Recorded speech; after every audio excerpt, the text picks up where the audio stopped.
Hello and welcome to episode 496 of the Awesome Comics Podcast, the place where the small press makes one hell of a big noise. My name is Vince Hunt and joining me as always is the creator of the comic series Vanguard, Dan Butcher. Hello. And Tony Esmond. What year is it? The thing is, I could refer to this as the Christmas Gooch because it's, Pardon? the Christmas Gooch because it's a bit between Christmas and New Year. But I only asked what year it was. Well, that's it. It's the Gooch between 24 and stop 25. saying the word. You know what the Gooch is? The Gooch is a bit between your Oh ball yes, bag I and your know bum what it hole. is, and I don't. Yeah.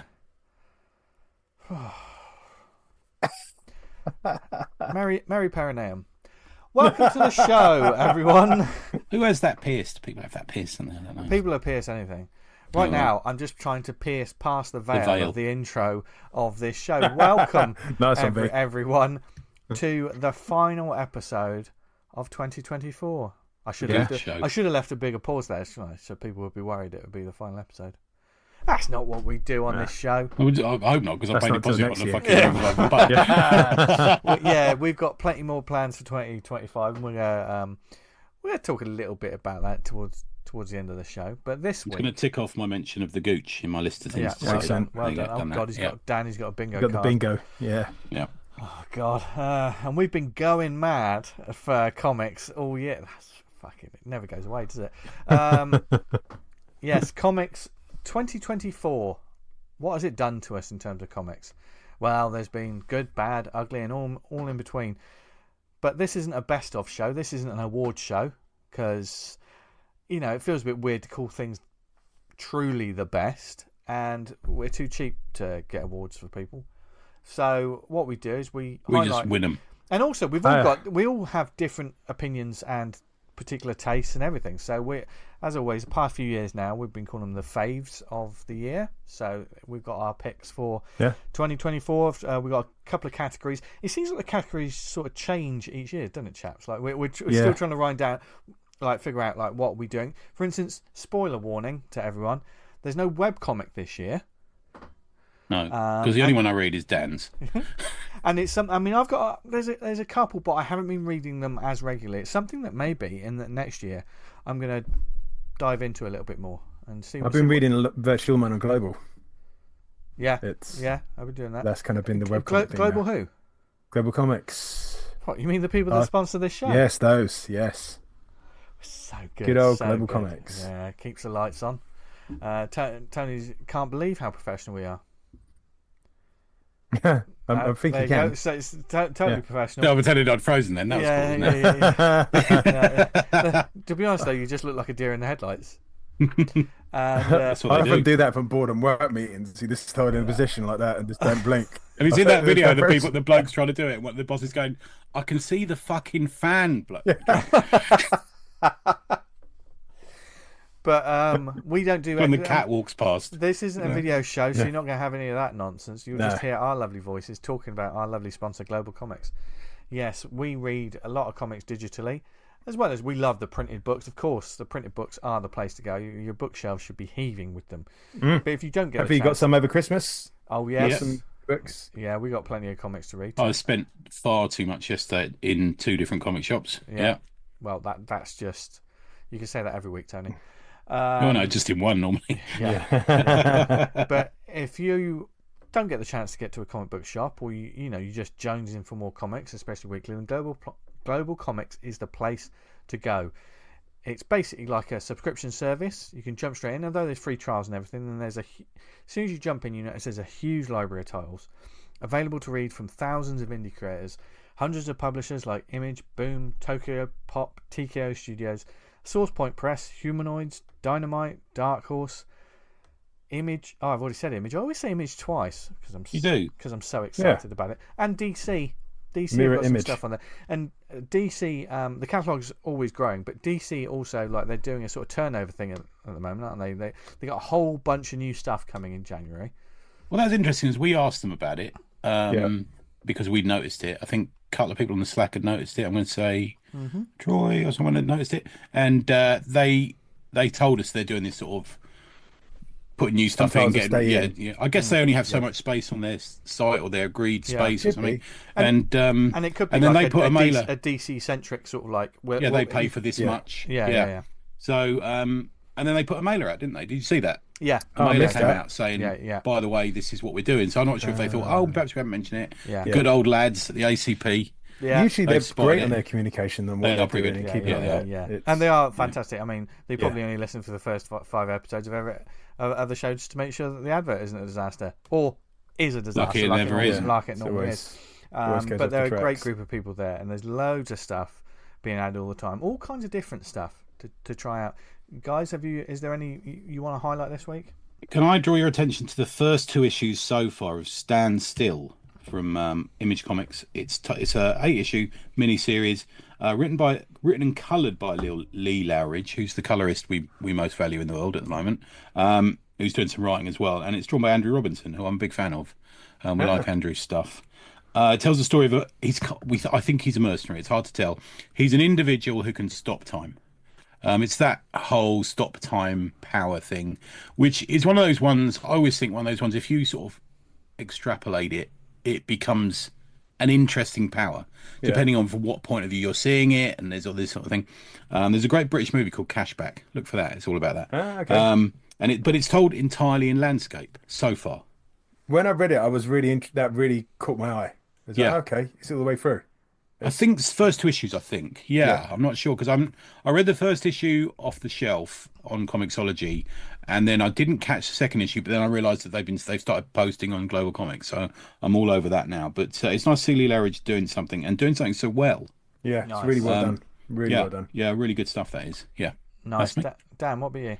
I'm going to draw your attention to Cyanide and Happiness. It's a collection called Stab Factory. There's just been Cyanide and Happiness, quite a big name, isn't it? In big. Are they like name. a webcomic guy? I think. Yes, they're kind of like a 6-panel thing. I'm not sure how often they update. Is it daily or weekly? But if you don't know Cyanide and Happiness, once you see one of the strips, you're like, oh, okay, it's that. They look a bit like stick figures with block bodies, and they're really quite insightful, amusing, and spot on. And there's, God, how many pages is this? It's a chonker. I think there's 108 pages of comics in there, so that's a must read. those sort of books are great coffee table sort of reads. Yeah, 194 pages. I'm not spotted that. What tab is that on there? It's from Archaea. It's okay. Okay. Yeah, yeah. find that. Yeah. I'm going to pick one this week. One that Tony sort of recommended to me, Wolf and Batsy. I like that. Yeah. Yeah. I'm just waiting for the Kickstarter to come through on that the one. latest, a new issue got uploaded to Global Comics, and I thought, well, what better time to just read them all during the Christmas period. And you're right, Tony, it's right up my street. Absolutely loved it. Great Good. stuff. That's by Brian. It's Brian one you can Brian just Brough, I think, or Bo. I think so. Yeah. Yeah. Really nice. Really, just fun. Rip through 3 or 4 issues that go. Can't you that? One? That sort of Universal Monsters, Stephen King-ish, sort of like A little bit of Elvira in there, vampire. that classic cheesecakey sort of like black and white. It's lovely stuff, and you can see what I love about this and discovering books like this on places like Global Comics is you can read issue 1, and because he's done so many, I think it's like 8 issues, something like that. I think he did one series and he went back and did another series, didn't he? Yeah. So I think it might be broken up into 2 series. I think I'm right in saying. And you can see the development, as always with all small press and independent, you can see the development of the artist issue by issue. Do you know what I mean? The confidence building, it's great stuff. So that was, thank you for recommending. Check him out on, thanks mate, check him out on Kickstarter as well. Who's got a project on the go, and it's always those projects where you can get the back catalogue, etc. Nice. So, and if you want to catch up on all of those, you can get them on Global Comics, and if you have the Global Comics app, you can read all of those. You can follow creators, set reading status filters, and release notifications for books you're looking forward to checking out in the future. Dan, have you cleared your reading notifications? It's kind of changed the way the notifications are. When I look at it on the desktop, it shows me I've got notifications, but not how many. Oh well. Which is R.I.P. that game that we were doing for a couple of months. Yeah, we'll find something else for me to rag on. It's us ragging on you, Dan. It's No. Don't rag on Dan. No, never. I get enough of that from the wife. It's a new She's year. the wife joke. Is she coming to the 500th? Yeah. Nah, God no. Saying that, I've met Dan's missus, and she is lovely. She's lovely. She was super nice to me. Yeah. I sort of do this kind of 1970s routine where the wife is the enemy. Yeah, me And, too. Yeah, I do yeah. that as well. Yeah. It's always fun. Routine in inverted commas. Yeah. I used to do that gag where people used to ask me how my wife was, and I used to say, "Oh, she's died." Yeah. And then they used to go, "Oh my, that's terrible." And I say, "Oh, sorry." I just say that to cheer myself up. But then I'm of an age now where people's wives have started dying, so I've had to stop doing it. Yeah. I had to retire that joke. Yeah. Wow. First 4 or 5 times that I just thought, "No, probably better." Better. This I one. don't do that anymore. Yeah. So instead of causing ruckus like that, then I'm always bringing a ruckus. You know you are me. bringing a ruckus, but instead, stay off the streets, Tony, and stay inside and read global comics. And also, if you're there, if you're a creator yourself, you can publish your digital comics on there. Loads of great tools for indie creators with publishing, marketing, and more. So check it out on the Apple App Store, Google Play. See, easy to use. And if you go to Global Comics, that's comicswithanx.com, you can start reading them like never before. So, and thank you to them as always for Bringing a ruckus. Sponsoring the show. Yeah, for sponsoring the show and fantastic. just being a really good service. Like, Yeah. It's the digital I'm comic glad service we were looking for, wasn't it? Really? Yeah, it was, and I think you spotted them first, D-Man, didn't you? Yeah, Is that right? I'm saying, Yeah, I'm glad I you saw- did spot them so early, man, because we got on board early with that, and I always like to get on things early.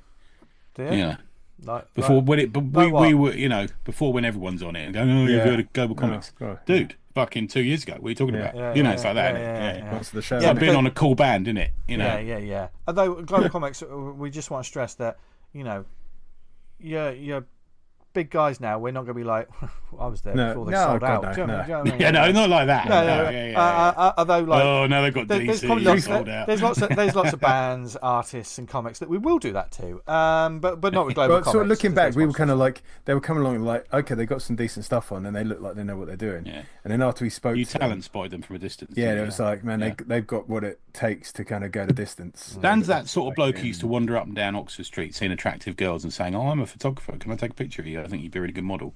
That's the sort of equivalent of you in comics, isn't it? I mean, I said we were. I don't mean he's a pervert. That's not what I I mean. mean, it sounds a little bit. That's like that's the subtext. But I'm not saying he's a pervert. just He's implying shown it. me.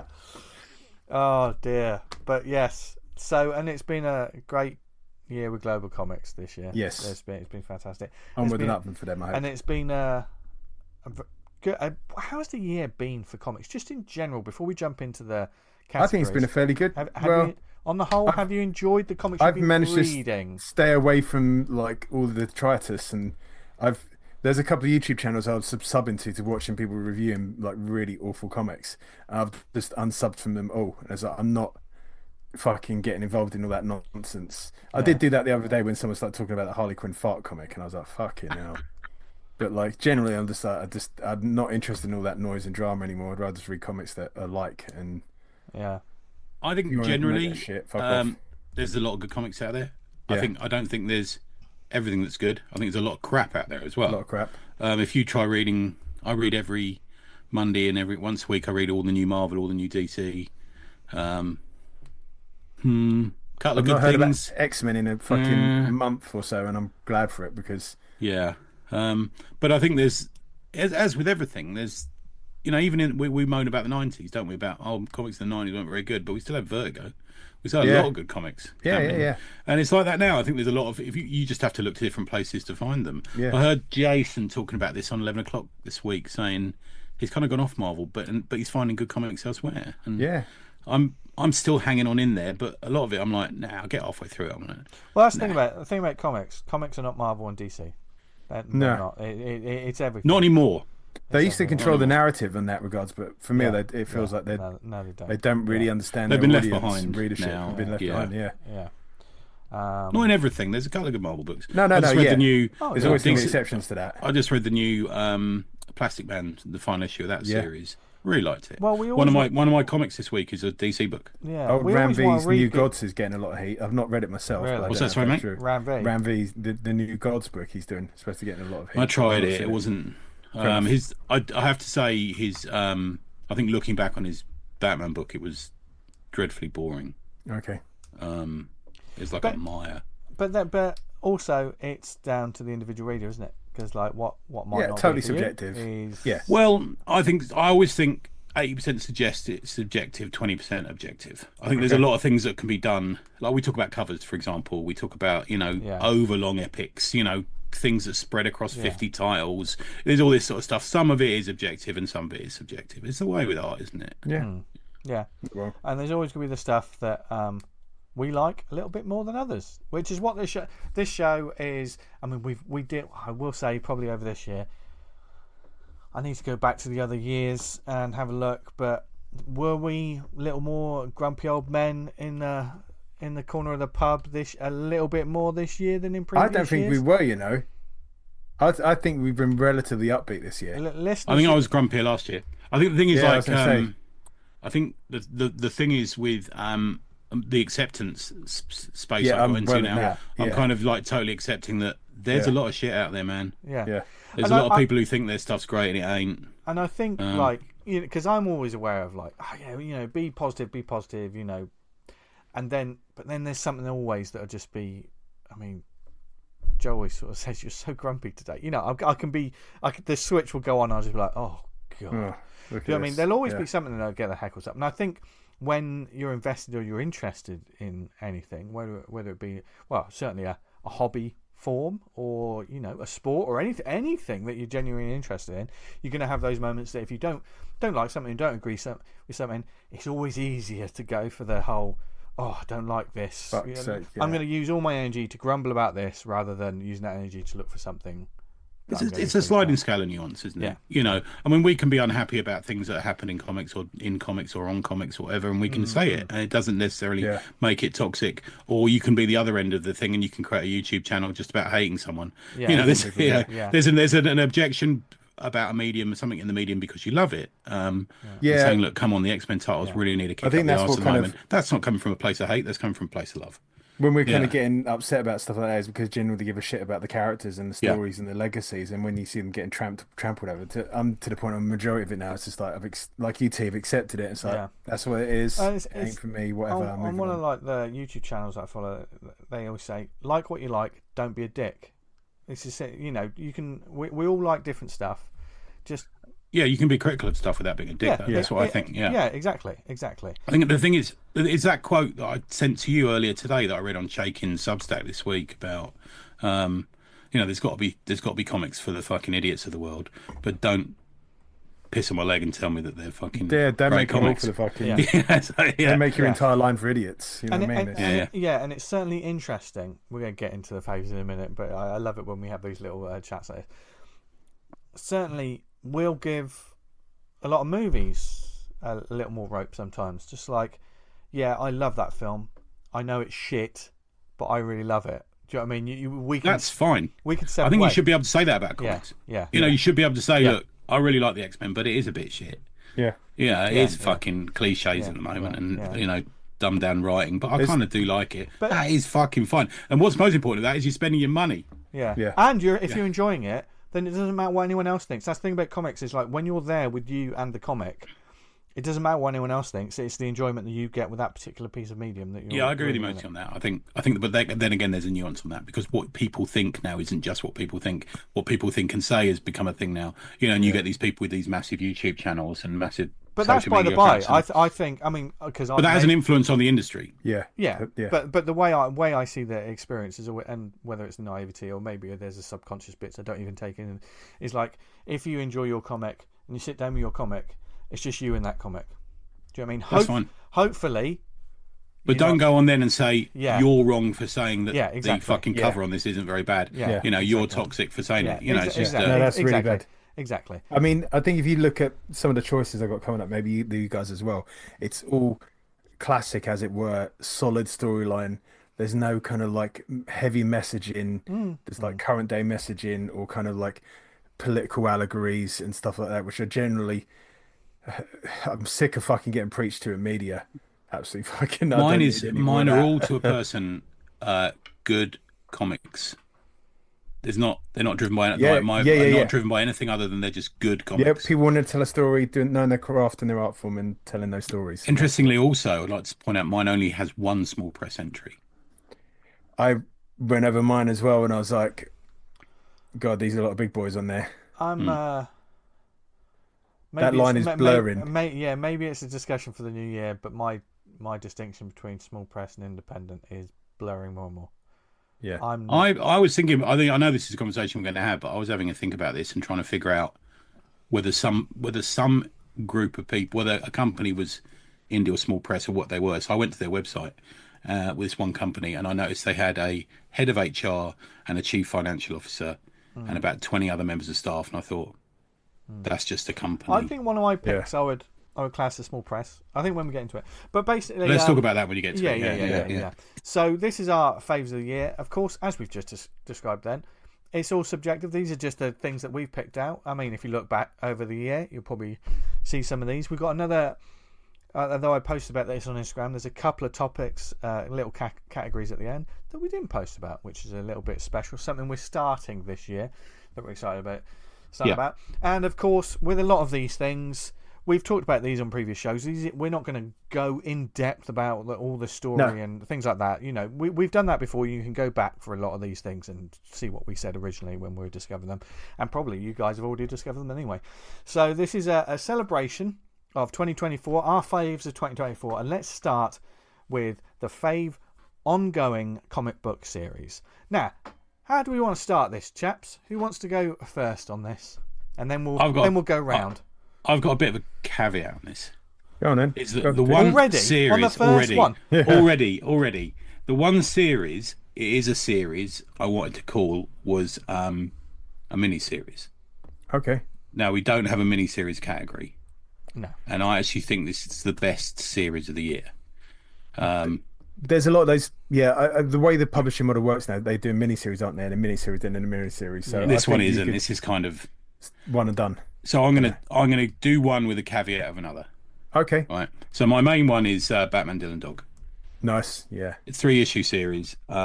Robert Recchioni, writer. Artists were Gigi Cavanago and Werther Dell'Adoro, and colour by Giovanni Nero. I include the colourist because massive part of the art on this one. And I genuinely think this is the best Batman has been for a decade. I can't believe I'm going to do this live on the air.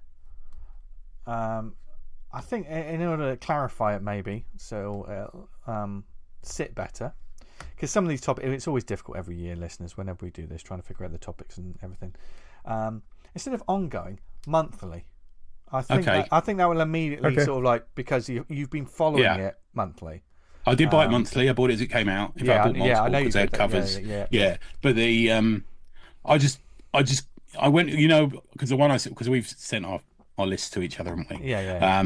I've sent the one I sent to you was Rook Exodus, which was a real toss up. But I just loved Batman Dylan Dog so much. And I guess maybe one of you will say Rook. I'm waiting on the trade for that one because I've got 2 issues of it. Right. I mean, Dylan Dog. I mean, we certainly heard you talk about it off air. That it's like probably your favorite comics experience of the year. Yeah, I think so. So much so. Yeah. I mean, I'm toss not up really, with one other, but yeah. I'm not really a Batman reader, etc. And certainly I know. But that's the good thing about this one, V. Exactly, this would an easy present for you to dip in. Little to nothing about Dylan Dog, which is why I was hearing so many good things across the board. I was like, okay, and because it's that mini series, that's more appealing to me. Do you know what I mean? Because it's like, I can jump in, read that, jump out again. While we're here, quick question: have any of you guys kept up with the Absolute series?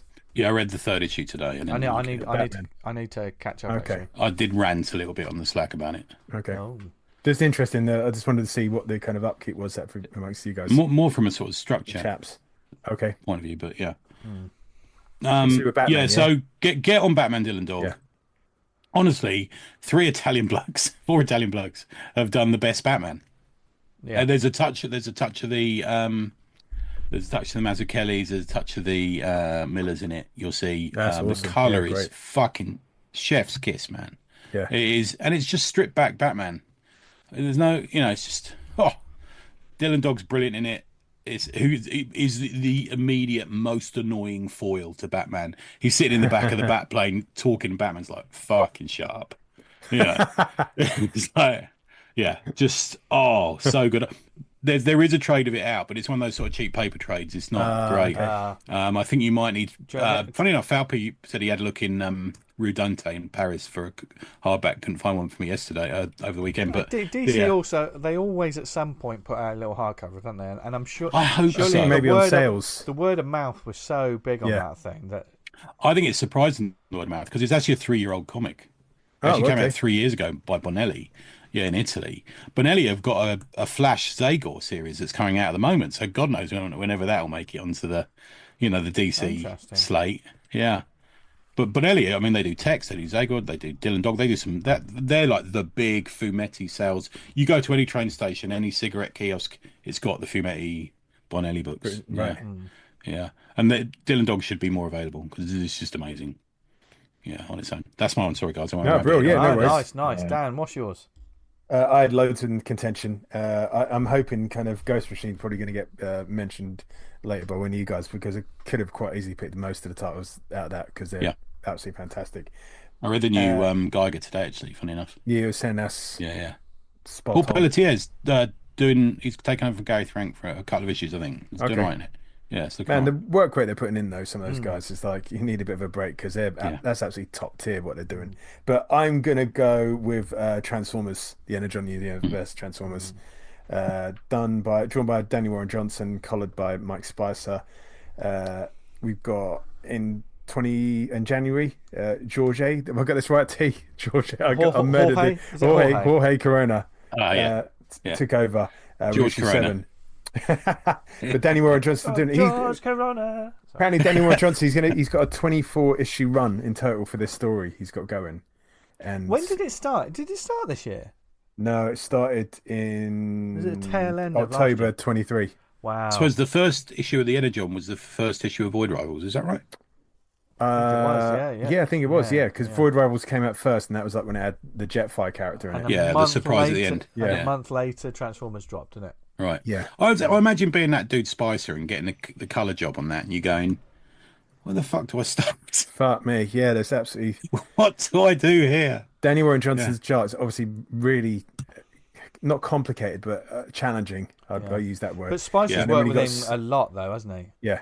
But then you've got to follow the colour guides for the various robots and characters. Which I was saying this to Zach Cobb when I met him in London recently, and I was saying, mate, good on you for doing a Transformer a day. Fuck me out. I don't know how you do it, man. Yeah. It's like a load of boxes, and it's such to model, isn't it? It's like... Yeah. Well, the thing is, like originally with like the animations and stuff, it's obviously hugely intricate and difficult, but there were simpler times. They were like boxes, like that sort of GoBots or things like that. But as art and everything has progressed, there's always the details that people add to it. People noodle them. The piping, the bolts, the joints, everything. Some really expensive hot toy comes out, doesn't it? With like loads of different bolts and bits on it, and they got to copy that now. And it happens like across the board. For instance, I will say, let's take Colossus's skin, which is essentially it was just lines. It was silver with lines on it. Silver, just a bit of shadowing to show he was metallic. But now there's more to it. There can be more to it, isn't it? They show it's like beveling on the lines. Yeah. You sort of see slight imperfections on the metal. The fingers are now they're not just lines on a finger. Nah. There's weird joints and everything, and so it's happened with Transformers, but they do it effortlessly in the series, though, don't they, Dan? I mean, like he's just an absolute. Look at Danny Warren Johnson's stuff, and just the energy he can get out of his work and put in the page is just an absolute joy. And he understands the characters. It's non-stop moving action. There's no fucking about like you pick up one story. What is it that appeals though? Because I know we've said, I mean, I harp on every time we mention Daniel Warren Johnson that there's heart in his stories. Yeah. For me, he gives you can tell he absolutely gives a shit about this, cares about this. It ticks 2 boxes. As a kid, I would have absolutely loved this. As an adult, I can see these paying homage to this stuff, but then bringing it around for a more modern time, but still keeping it classic. It kind of pleases both sides of me in that regard. Like the kid part of me is happy, and the adult reading it is happy. I think one thing we don't really take into account with the Transformers book as well is like the Transformers always on the cover. They're always the stars, but there's humans in the book, isn't there? Yeah, there's a genuine human story in this, isn't there? Yeah, there's which you like wouldn't the human necessarily counterpart. get from some of the covers, because obviously you want to put No, your yeah. stars on the cover, don't you? You want to do all of that. But they've always had that in the comics, like the humans Yeah. running alongside them. Yeah. I mean, This is the first have Transformers they? comic I've read. I haven't read Okay. too many Transformers comics, like apart from some of the old reprints from the old Yeah. Marvel stuff. I didn't. I've never any- read them till this. Yeah. Okay, I didn't read No, too much. never not much the wanted IDW to. stuff. IDW. Yeah. I can understand too, because you're kind of like slightly I'm different slightly age older, group to yeah. us. Yeah. You'd I mean, I've you'd never have seen. that We're stuff. talking about Wallace and Gromit earlier, haven't we? I've never seen a Wallace and Gromit. I've never seen a Transformers movie or a cartoon either. So I think that's part of it. You know, Transformers, the 1980 movie, is a good one. got the to watch. soundtrack to it. Transformers the album. the animated movie is it will make you cry. Yeah, that's That's the one with Just- Leonard Nimoy in, isn't it? Yeah. yes, he plays Galvatron. He's Orson Welles doing the big bad Unicron because he's kind of phoning it in. He's probably drunk. He's drunk most of the time. But back then, because yeah. he's phoning it It in, sounds he so good because yeah, it sounds like a robot because he doesn't care and there's He's no like a- emotion in it. robot that's been around for like millions of years, flying around the universe doing whatever, and he's just completely uninterested in anything because you would be. If you get a chance, put drunk Orson Welles into YouTube, and there's all these like Japanese Scotch adverts. We just Amazing. off his face. Yeah, he's sitting there fucking going, drunk off his. Quick aside, I watched that Christopher Reeve Superman Oh thing mate, today. Oh fuck me, that's... I need to watch that. yeah. There's a couple of moments like when he talks about when he goes on the flying rig and he kind of flies and banks, and he put that in there because he's a flyer pilot, and everyone started cheering, man, and I was like, the lump in my throat. Yeah, I was man. like, oh, this is hard. My big revelation was the fact he banged Jane Seymour. God bless the dude. Yeah, he's a big fella. Dang. as It's well, down so to he's earth again, 6'4". aren't you, Tony? He's See yeah, Jane Seymour back in the day, mate. What? yeah, She's still got it. live and let die. It's Didn't bad. Speaking of which, I Yeah. watched a documentary Yeah. about Robin Moore at Christmas as well. Wonderful But stuff. anyway, on to you. Lee. On to me. My ongoing or monthly book, which I didn't start from issue 1. It's one I caught on Global Comics, which then quickly became like my favourite. You know, I caught up, and this happens a lot. I don't know how many, like whether it's happened to you guys. You're late on a series, you read a couple of trades, and then you're buying the book month by month by month. Yeah. Because and it's Something is Killing the Children. From Boom Studios is James Tinian IV, Werther Deladera, Mikel Murto There you go, back again. on colours. Two shouts for him. Yeah, And Deladero's had 2 now. haven't had Trill it cat, yet. man. Yeah. This has been on a lot of people's lists for a few years, but this one, anyone who listens to the show, I didn't want to talk about like. And that's a wonderful thing about like a fave ongoing, whether it be a mini-series or a monthly book or whatever. They can sometimes be an issue for a show like this because every month a new issue comes out. It's one of the favourite things you read. So I'm like, Can't talk about I'd be every- like, every- I don't every want to time it talk about comes this out. every fucking time it's out. You know, people are just going to think it's the only book I'm Yeah. reading. Whereas, you know, it gave me everything I wanted. There's some heartfelt Problem with stories. reviewing a series, every issue of a series, because you're kind of saying the same thing sometimes, aren't you? It depends on what happens in the series. Especially if Yeah. you're emotionally invested in it. You're like, well, you know, this is amazing. I'm Plus, people don't pick their books on monthly, do they? A lot of people, no. so you don't want to spoil No. things. Yeah, I've never read that. I keep hearing it's good. I should probably give it a go. It is one of those things that, and I know when I said on the show initially, I've discovered it. It's a revelation for me, you know. So what I'm saying now probably won't be a surprise to a lot of people that listen this year. And I know when I said it initially, some people are into it, some people aren't into it. I mean, I think that's sometimes it's the weight around the neck, isn't it? It's that sort of like when so many people talk about it, and you're like, all right, everyone's been talking about this. Way of expectation. Yeah, big the thing way there. I expect, yeah. But for me, and that was one of the things that's like, okay, so many people said about this. It's about I like monsters and monster hunters and stuff like that. Let's see what. And I've heard, you know, I started to read more Tinian books like Department of Truth and stuff like that. So I was like, okay, let's see what he does. And it was just.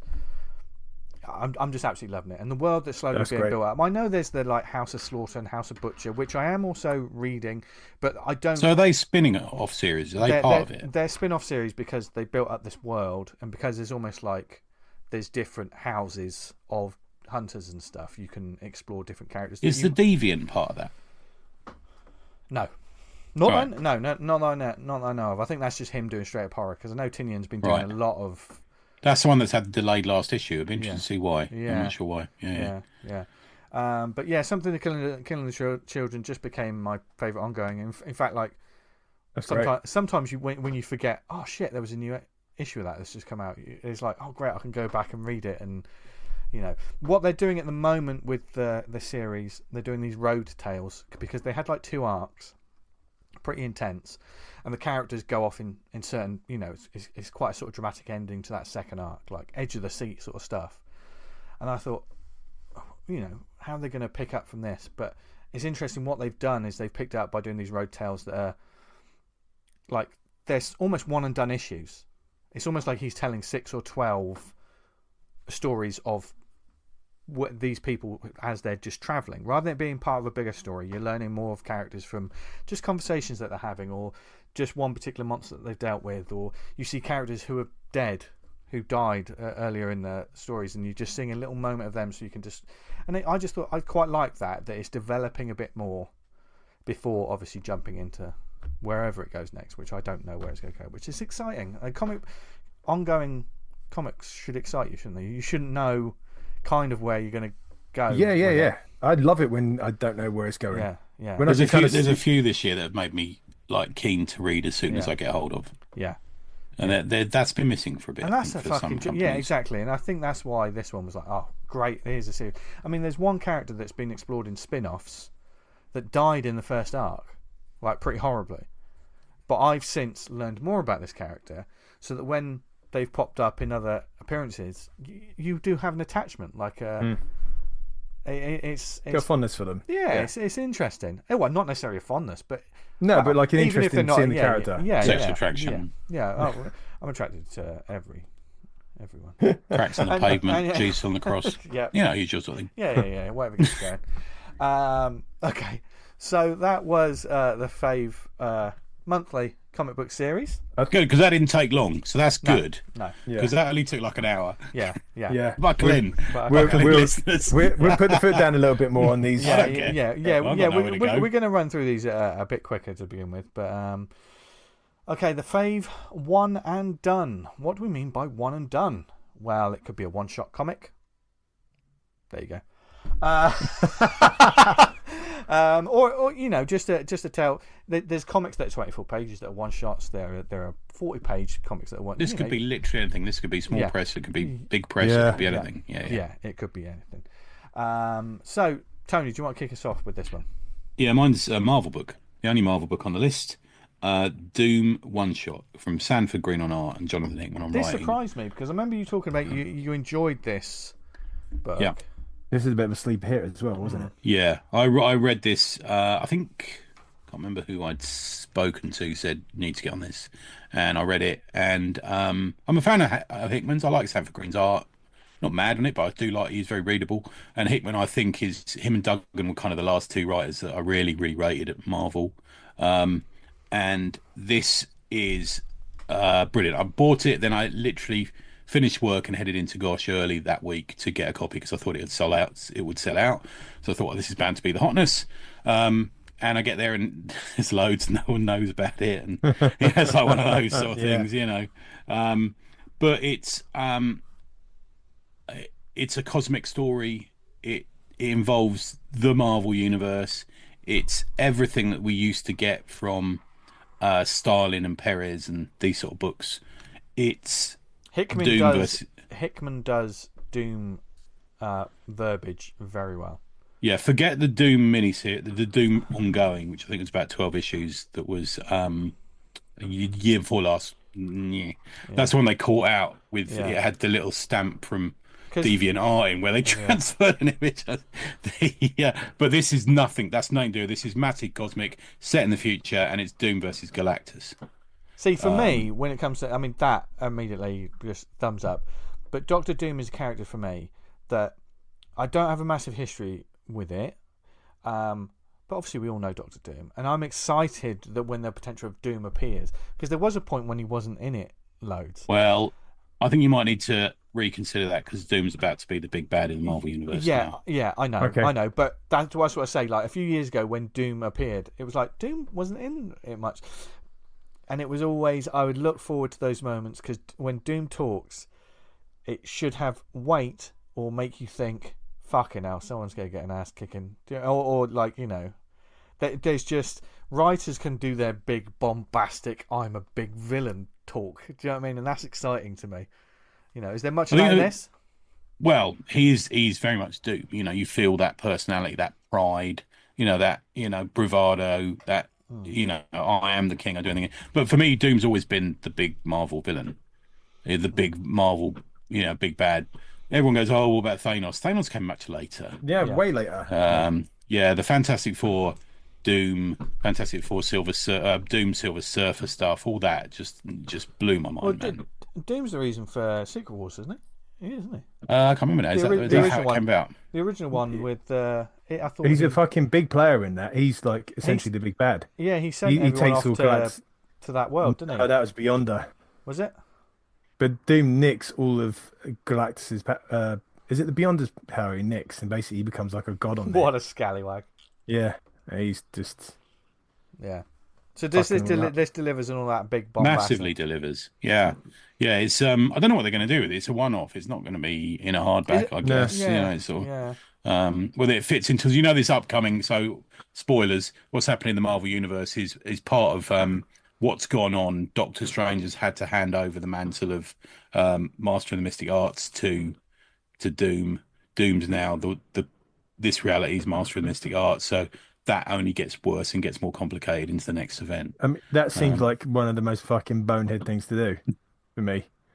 Yeah. Like, if you as Doctor Strange, who am I going to give the title of Sorcerer Supreme to?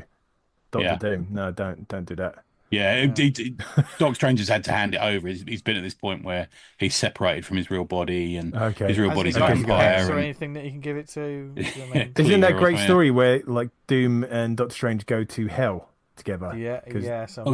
Doctor Strange has got Doom's got a fair bit of magical ability as well. That's part of it. I think he's always harboured the need, the want to have that mantle.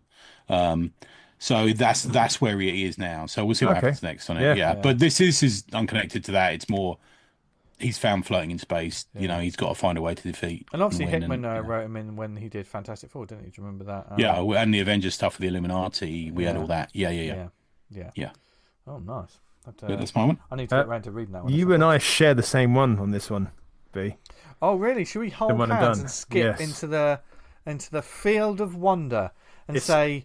I imagine a lot of these times we'll be able to, if regular listeners, will be able to guess what we're going to say. On some of them. And if so, thank you. Yeah. And that's thank you. Thank you. Written by Sean Gabrin, art by Michaela de Sacco, colours by Jan Perelet, and co-starring you. Yes. This one, obviously, when we talked about it, and we've had a couple of shows talking about it, we had a Slack group to get printed copies of this. Oh, I forgot about that. Yeah. Thank you for those who don't know. I consider this to be a small press book. I do. Yeah, it is. It is. It's just so professionally put together that sometimes that's the small press. There's no company involvement in this, is there? It's a dude, and he's got some people together, and they made a comic. They had an idea. They made a one shot, and this is a slasher tale with a difference because the potential victim in it is speaking to the reader. If you don't know, that's all we're going to say because this one was an obvious one for me because it was just an experience that I hadn't had in comics really before. Really, had you, Dan? No. Like the idea of kind of like the reader, the character talking to the reader, and the reader having some kind of control over how the story. I've not got that before, and it was absolute revelation reading it. It's I've let a couple of people read my copy, and some of them have done different things. It was interesting that one person who was quite religious stopped reading. Was like, I'm not going to go through to the end of the book. Really? Yeah. I was like, okay. They think it was real. Well, I almost said something really offensive there. Yeah, about religious. Yeah. Oh, yeah. So, yeah. I imagine they'll fall for anything. Fill in the gap on that. Yeah. But yeah. Because it's, I mean, we had Sean on the show, and he was so, in some ways, so humble and blasé about it. It's like, we just had an idea and we were just doing it. Yeah, that's really good. And I thought to myself, don't you realise, man, Don't you realise you've posed quite an important moral question to the readers of comics? Yeah. Within the book, and it's that beauty of it's what we put on the art, isn't it? It's that struggled to think of a comic which made me kind of as involved with that, with using that mechanism. Yeah. And it's kind of like once you do it, in only 20 pages. Done. Yeah. So we were big fans as soon as like. He's a nice geezer as well, isn't he? Yeah, he was like, "Oh, do you want to read this?" And we were like, I was toying of doing that fan comic of using the same mechanism, which now I've got a little bit of time on my hands before Vanguard starts, so I might. Dan, you never had time on your hands. You always end up fucking drawing a million things. That's what I mean. I'm already booking something in now. Don't open the gates, man. Don't open the gates. Yeah, so quite easy this one. Yeah, thank you. We've talked about it a few times. We've talked on this show. Go back. Go check out the episode that he's on and listen to it. But and it was a fun. I think another reason why I picked it is sort of it opened up my brain a little bit to what comics what you can do with comics. comics. What the medium can do, yeah. Which I immediately have then stole some of those ideas. We've funny enough, it reminded me of this comic when I wrote a script. I sent the new Atomic Hercules off to Falby yesterday to draw, and there's a moment in it where I said, I don't think this has been done in comics before, where something is done with the reader or done to the reader, and I'll tell you about it afterwards. See what you think. I've long toyed with the idea of having a weekly webcomic where I have a page, and at the end, give the readers a choice, like should he do A or B, and then the next page I would do that. What the readers see, say. That's the problem. In the old days, the internet that had been fine. They'd have been like, do you remember when they were going to kill Robin or not? There'd be this debate and there's this vote. But now people like choose the most outrageous thing. As soon as they say, "Oh, he takes it out of the arse," that would be immediately. Immediately. Everyone. That'd be quite an interesting. Why experiment to see that. Why is that one of the options? No, this is my only option. That's just a comic in my head. My favourite option. Right. You must be ordering at a restaurant. Yeah. You must be a nightmare. We pull into the drive-through. What do you want out the arse? What? Do you want large? And then supersize that. I can't even get a betting shop pen up there. Okay, the next one. Fave. Original graphic novel / trade. Trade / collection / at some point we're going to need a slash. Where they put all the comics in one big book, or is a big book that's a comic. Yeah. Tony, kick us off with this one. I'd just like to start this by saying I will be using the phrase graphic novel, but I've decided to put it on my wish list to never use that phrase again. I know, this year. That's why I kind of called it OGN on the WhatsApp message. Yeah, I know. Yeah, we've all sort of thought, no, fuck off, you poncy. To be honest, I don't really mind. I'd be like, okay. I kind of got used to it, but I've started hating myself for getting used to it almost. To be fair, if you're one of those people that kind of like, you have to call this thing a graphic novel because it can't be a comic, that's too good for me, or it's too good for I hate this. that. It's like, fuck off. You know what I mean? I once had a conversation with this person, and they said to me, "Well, they don't do comics; they do graphic novels." Oh, fuck. And I'm like, "Who are you talking about?" And they said, "Well, Alan Moore." Oh, does comics, get fucked. Mate, yeah. Get fucked. Yeah. Doing a bit moany, people moaning about that Superman film. It's not even come out, and like, oh, look at the way they're dressed. It's like, that's comics accurate. What's the problem? There's no problem. Yeah, no, Just people have already calm started down. saying, "Oh, test screenings, get stuffed." Calm down. Anyway, what's your favourite test? That's the new outrage bait. Back to this. Yeah. Back to mine's Printopia. It was a late entry. Who were the on the list? And I was a little bit. So Final Cut is the one by Charles Burns that's getting all the heat in the moment. Yeah. And it seems to be very kindly Jason Wood. Big shout out to Jason from 11 O'Clock Comics. He does like he always collates all the different best lists. Yeah. And he stuck it in our Slack as well because he's on our Slack, and as well as on the EOC Slack, which is a great place to be. But the Final Cut's coming out near or at the top of a lot of these lists, and I did a read through with it with Ian Ashcroft and Cliff on NIA. Both, a lot of insight, those two guys. They think about a lot of stuff, and we went, nah, it's not his best work. It's not fair. Okay. Yeah, and that's getting a lot of love, and I think because people haven't seen Printopia. I think when you're talking in that sort of realm of the big indie graphic novel guys, big underground guys are coming back, and we've had a lot of it this year. We had Hate, we've had these, we've had who's the guy? The guy who died used to write about wanking a lot.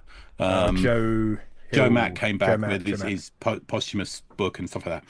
But I think of them all, I think Printopia by the far is the better of these. Although Hate is pretty good. Got to tell you, get on Hate.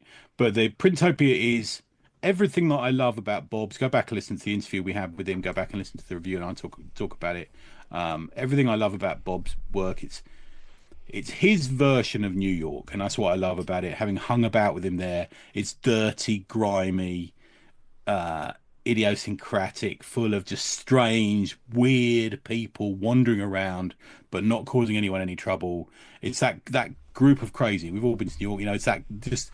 There'll be some bloke just standing in a dustbin screaming, and New Yorkers will just be ignoring him. It's just like that sort of thing. Yeah. And to have it based around this print shop, which in itself is something of the nostalgia about it. It's not. We don't really see photocopy and print shops anymore. The character works there for that reason, don't they? The main character, because their previous job was a VHS rental shop. Yeah, and it's like absolutely thing dying. Yeah, dead media.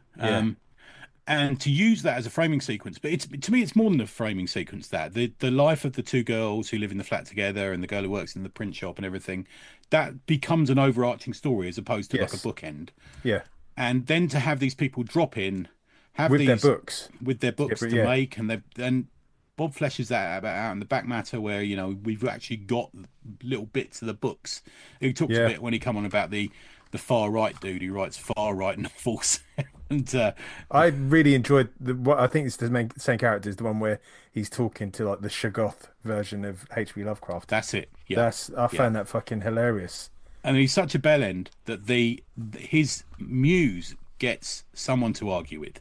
Yeah, because he just lives in the world of just like being a contrarian to everything sane, and so his muse is someone who has to be that. So another muse comes in and starts arguing with, which is a black woman version of that, and they just sort of and there's loads of little touches like that in it all the way through it, and it's just grubby, dirty. But what he does, he spikes it with little bits of color. He spikes it with shots of color here, and it's oversized. It's massively been ignored by the comics, and it seems nuts because this should be up there. Like on those lists.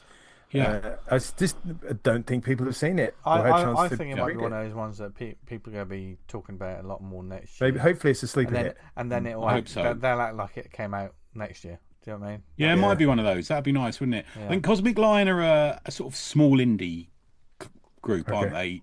I think ideally, for me, this is a Fantagraphics book. If this was if this came out from Fantagraphics, it would be all over mailers and best of lists and table books in Brooklyn comic shops and stuff. Guess if you're kind of like releasing this kind of work, you've got to be kind of mindful of where in the year you release it, because if you want people to be talking about it on these end of year lists where you potentially pick up a lot of business, if you release it nearer the end of the year, you're kind of risking it getting like snowed under everything else. There is definitely a hot point. Too early's too early and too late's too late, almost, isn't it? I would say the start of autumn is where you got to start, kick it out and get the heat going, and but it's masterful. It's back to minimum wage, which he knows, and is one of my favourite books ever. It's why Bob and I are friends. It's because I'd like just fanboyed him about minimum wage, and then he took me to a load of places where it's drawn, and it's like the best thing ever. But just brilliant. I mean, we also master of his craft as well. Yeah, we also dogged at him to get that OA out there. Oh man, yeah. Because he draws each panel separately, doesn't he? I think he said, is that right? Yeah, it was him. Every panel he draws it on a separate sheet of the Bristol actual board, paper, and combines it all together. Because the whole book is it 4 or 5 per page of like landscape kind of different panels. But there's a lot of that going on. That shot of the diner from Seinfeld, brilliant, just Christ. Great. Yeah, really good. So that's my one, Printopia from Cosmic Lion by Bob Fingerman. Nice. Dan, what's yours? Mine very late in the day, and I got this trade really late off the recommendation of you guys, and that's Junkyard Joe. Oh, cool. It would have been Hunger in the Dust, but I don't actually own that as a trade yet, because I fucking love that series. But it's a Junkyard Joe written by Jeff Johns, artist Gary Frank, arguably putting out they're both fantastic creators, but this is great. I absolutely was on board with it all the way through. Throughout history, Unlikely and strange heroes have risen and fallen. Their identities lives lives a secret. But for great evil to be stopped, their stories must be told. They are the unnamed fighting machine fighting the unknown war, and that is Junkyard Joe. And I can only describe this book a bit like Steven Spielberg, E.T.-ish, Yeah. kind of. Yeah, it's for them. Family, It's got that Amblin Entertainment energy, Yeah. hasn't it, which you can't. all the way through. It's undeniable. It's just so well done. I mean, I think we recommended this book to treat yourself and read on the Christmas It's an Eve. adventure because- comic, like a Yeah. proper event. And I know it's something that when we talked about it, sort of washed through the show because Tony read it in issues back in the day, and then I think Last year. it just went through us, didn't it? Like I read the trade and you read the trade, And then I was like, and everyone else who's after read the both of you trade, talking about it, I was like, ordered the trade. I was like, yeah, getting. and everyone who's read it is like, Yeah. you know, fucking hell. Tony's So- pointing to an issue of Geiger on screen. The most recent issue of Geiger. Do you want me to show you? No, not No, yet. okay, Not yet. Not yet. But I can guess, but yeah, we can totally guess. because he's like one One. character that's kind of appears to be able to through the timeline. Yeah, but I think the beauty, Not the only one. the Not the only beauty, one. the beauty of the book though is you can give it to anyone. Oh yeah. Yeah. It's just that. No prior knowledge needed. Yeah. It's just Yeah, away you go. It's and I think great. it was because it was one of. Did Junkyard Joe start before Geiger back in the day, or was it? Did they start at the same time? who was the first for I think Ghost Geiger may have been the first. have been the Just first. maybe. I'm not sure. I think that's right. And I think it's the beautiful thing of these sort of books and these sort of characters, and something that, you know, for all the wonder and great stuff that like Ghost Machine are doing and stuff, all the creators of these worlds are doing. The first books and the first characters are always so pure because they don't have the weight of the world, quite literally, on their shoulders. The stories have to be the stories because they don't have the They stand and fall on their own strengths. check out this Yeah. issue to know that Yeah. the links, you know, they can come back to stuff that happened in these series, and you know, perhaps as you read other comics, but the original books themselves, it's like the first Iron Man film. Do you know what I mean? It didn't have fucking anything else, so it just had to be. And because of that, we all know, and we've all read, played games, fucking watched films, all these other stuff, which have been massive disappointings because they're crushed under the weight of all the things they've got to tie into. It's becoming, I crave for the days of just one-off things. yeah, Yeah. and that's why the Junkyard Joe stuff was like, I know nothing about it, let's discover it. And you probably had the same, Dan. Like, just jumped in like, Totally. Yeah. you can just. I think read what's it. shaping up to be in the new version of that is Rockefellers. Is it called Rockefellers? I need to read. Yeah, that's the Rockefellers. Yeah, just the nicest fucking Yeah. story, man. And I also want to So read competently done. Halo and I haven't read that one. That's the one. I don't think they got it in the shop for me. That one. what's it called? Halo and My conspiracy theory on that Hornsby fucking- and Halo. Hornsby and Halo. Yeah. when they overtwine everything, you got to read this to enjoy that. You got to watch that to enjoy this. Is because it's like sunken cost fallacy. Like I can't stop now because like I've got this far. I've read all this Yeah. stuff Yeah. and watched all this stuff that interplays whenever. And it's like, man, it's just crap. It's crap. Don't Yeah, fucking yeah. don't let that hold you. Yeah. And also, when you're following stuff, not that these books are going to do that. We're talking about how No, good it is. well, hopefully you Yeah. guys, one of you guys will. I can't recall if you mentioned Ghost Machine, but they're fucking absolutely top hole. The stuff they're putting out is just Yeah. fantastic. Top hole. Yeah. Top hole. Yeah. So from Junkyard Joe to my OGN / collection, which was a proper big tome. This is 40 Years of Scream, the archival Yay. collection. One of those books from Rebellion and Treasury of Comics. I've not Awaited seen the Brits on- insides of this. Show us some insides on this one. Got While some you're talking Brits on about the it, baby scoreboard. cakes. Oh, okay. lovely black and white printed sort Oh, of it's book. nice and crisp. Yeah, Yeah, lovely. of all of the lovely sharp scans of things like the Dracula files. 13th Man, Well, floor. circular yeah. panels. I fucking don't do them. No, That's like a real and they old do, school They thing. do a lot of them. For those that don't know, I mean, there's a lot of old school listeners probably, but if you didn't know, Scream. It was 40 years ago since IPC launched the UK's most iconic horror anthology, which was Scream. It was a short-lived 15-issue run. You know, people weren't ready for this kind of awesome, and also sometimes the UK audience are stupid.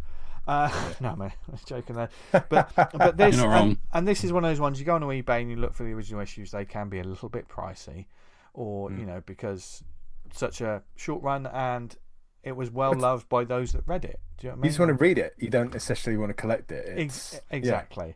And this was the book that I always wanted. Do you know what I mean? It was one of those. Okay, I just want to, because I only had vague memories of it. And I think that's what spurs on a lot of eBay searches. It's the sort of thing I think you're prone to bind yourself if you didn't. You know, it's almost you see people binding them themselves, don't they? Yeah, and it's totally that.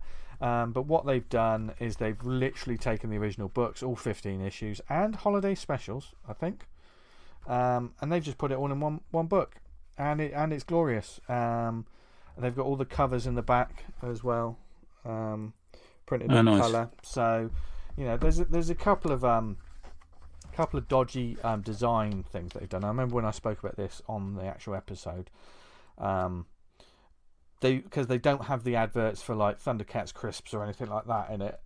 So they've taken those out. They've digitally taken those out, and they've put some ropey sort of like drop shadow Scream logo bits. Have they? In the spaces. That looks a bit. But thinking about that, what would you put in there? What could you put in there? It's a tough one.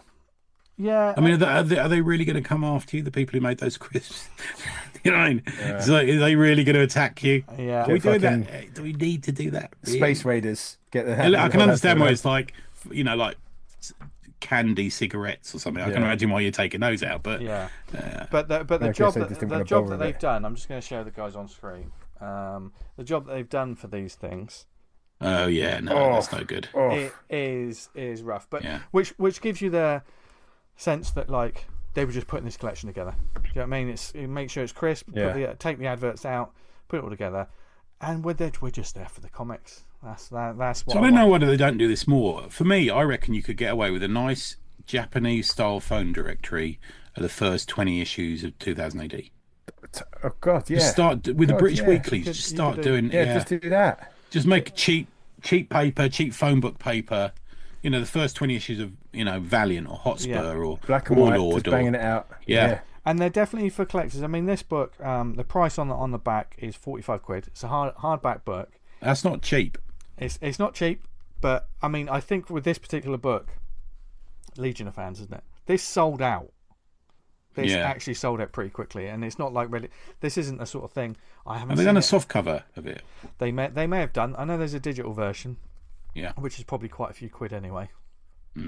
But no, I'm very pleased to have this, you know, in my collection. You know, and it's another one of those, the joys of those sort of nostalgia sort of collections. You can sit down, especially around like Christmas time or some sort of break. We just grab a coffee, sit down, and just read a couple of strips. So you can read a whole issue, and it's just like when I read it, like. And I never read it in sequence, really. It was just whenever I could find an issue. Whenever you got issues of it. Exactly. So I didn't read, like, the Dracula Files. That wasn't one that I was really reading. I was interested in something else. But reading it now, you experience things in a completely different way. Like, when I've got Eagles from, like, Comic Marts, I really enjoyed Doomlord. I didn't give a shit about Doomlord when I was a kid. It was all the other ones that were in the book. Do you know what I mean? It's interesting how you're open to different stories and you see them in a different light, isn't it? So... You know. Have you read the recent releases of that, where they've done like the new Screams? Rebellion have put Screams out, yeah. I haven't read any of the new ones, but that's it's like Scream and Misty or something like that. Aren't they? Yeah. I mean that's down to my own. I think you can go back sometimes, but with that one, I don't think it worked. Yeah, and with absolutely no disrespect to all the creators that are taking part in it and like probably doing great work. For me, it's like it doesn't have the same. It's like when people try to do a lot of older things with modern sort of. Like when they did the Sweeney movie. Do you remember that with Ray Winston? Oh my God! Yeah. But part of the charm is the what is now rough around the edges. You know what I mean? It's that sort of retro feel to it. So, you know, but 40 Years of Scream. Fucking loved it. Boom. Right, okay, fave publisher. Do we want to do this? We're going to do publisher, and then should we do the other little? We're going to insert a little fun moment. Yes, we're going to have a little. Should we do that? Yeah. Okay. Cool. Okay, Tony, do you want to kick us off? This one is really difficult for me because my heart's saying one thing, and my mind is saying something else. So I'm going with my heart. Yeah. I'm going with Valiant. Hey, Okay. that's Now, they're right. not perfect.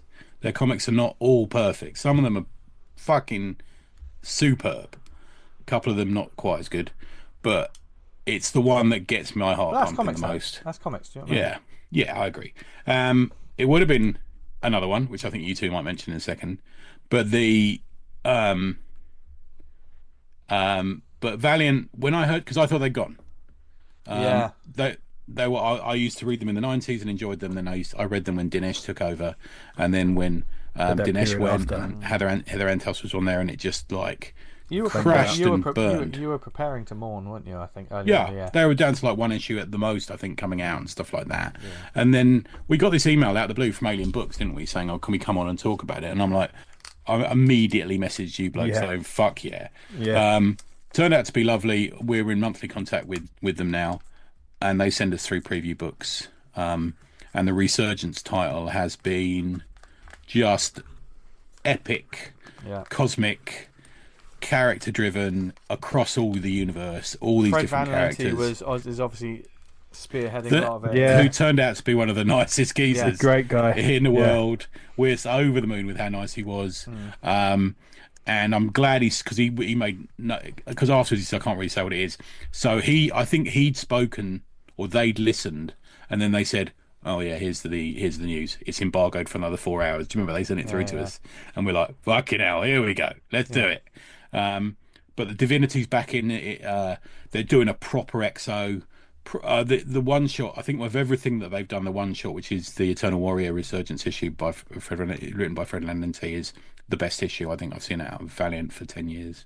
Wow. That's awesome. I mean, I think it So says a lot. If you haven't listened to the Fred Van Lente episode, go back because it's a great just process in general. It's just great stuff.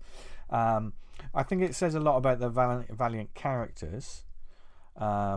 And everyone has their own level of investment in all these different sort of characters. Naturally, that's the way it is. I had no skin in the game at all until that around London Super Comic Con time when they were doing that. Oh yeah, all the trades up. That was when I got back in. You got the Valiant, didn't you? You guys then, yeah.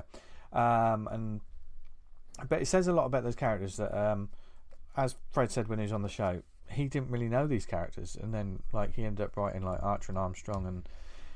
Clearly falling in love with a universe that you then want to go back to. There's been lots of like professional writers and stuff who don't know a character. They take on the character because it's a job. It is a job. Never forget, people, that like if you're a full-time writer and stuff, you take the work as well. You do the job and you do the best you can with a lot of it. So you get into it, and then when the job's done, through maybe you move on to greener pastures, maybe the line is cancelled. Who knows? But when you're done, for a lot of people, that can be it, isn't it? They don't. That's it. Yeah. And to want to come back is the one thing, but then, and I know a lot of people suffer from this as well. People say you should never go back home. With a lot of writers that's worked. I think was it Mark Waid who did it. Dan Slott as well. Yeah. Mark Waid did I haven't read any of this, so correct me if I'm wrong, listeners. But I think Mark Waid did a Flash run that was critically acclaimed. Went away, came back, and people didn't care for what he did, something like that. I can't remember what it was, but there is that storied history. But it seems like Fred's come in and just been.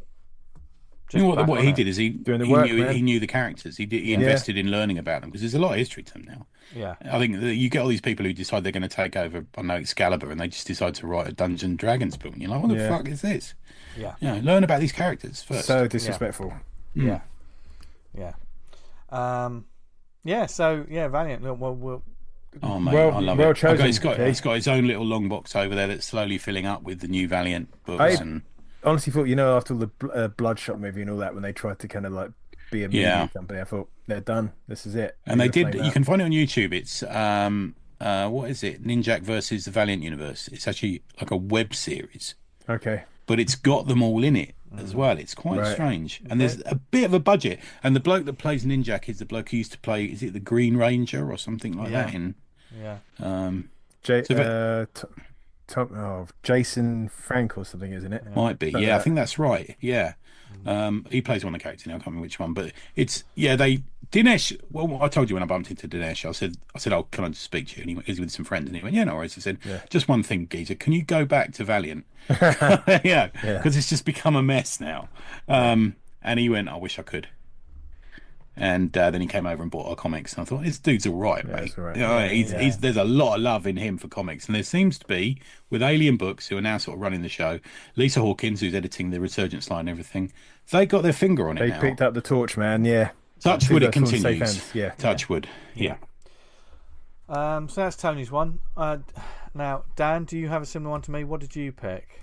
Well, I know the one you've got, so I went for my other one, which were kind of like not second place, but joint top, and that's Skybound with the Energon universe. Okay. Of course, yeah. Just Which man, totally fucking it totally makes sense. I mean, I don't know why, and I think Tony, you agree with me. Like Skybound, like hearing Dan saying that makes as much sense as like salt and pepper together. Do you know, it's just sort of there are two things that like so obviously go together.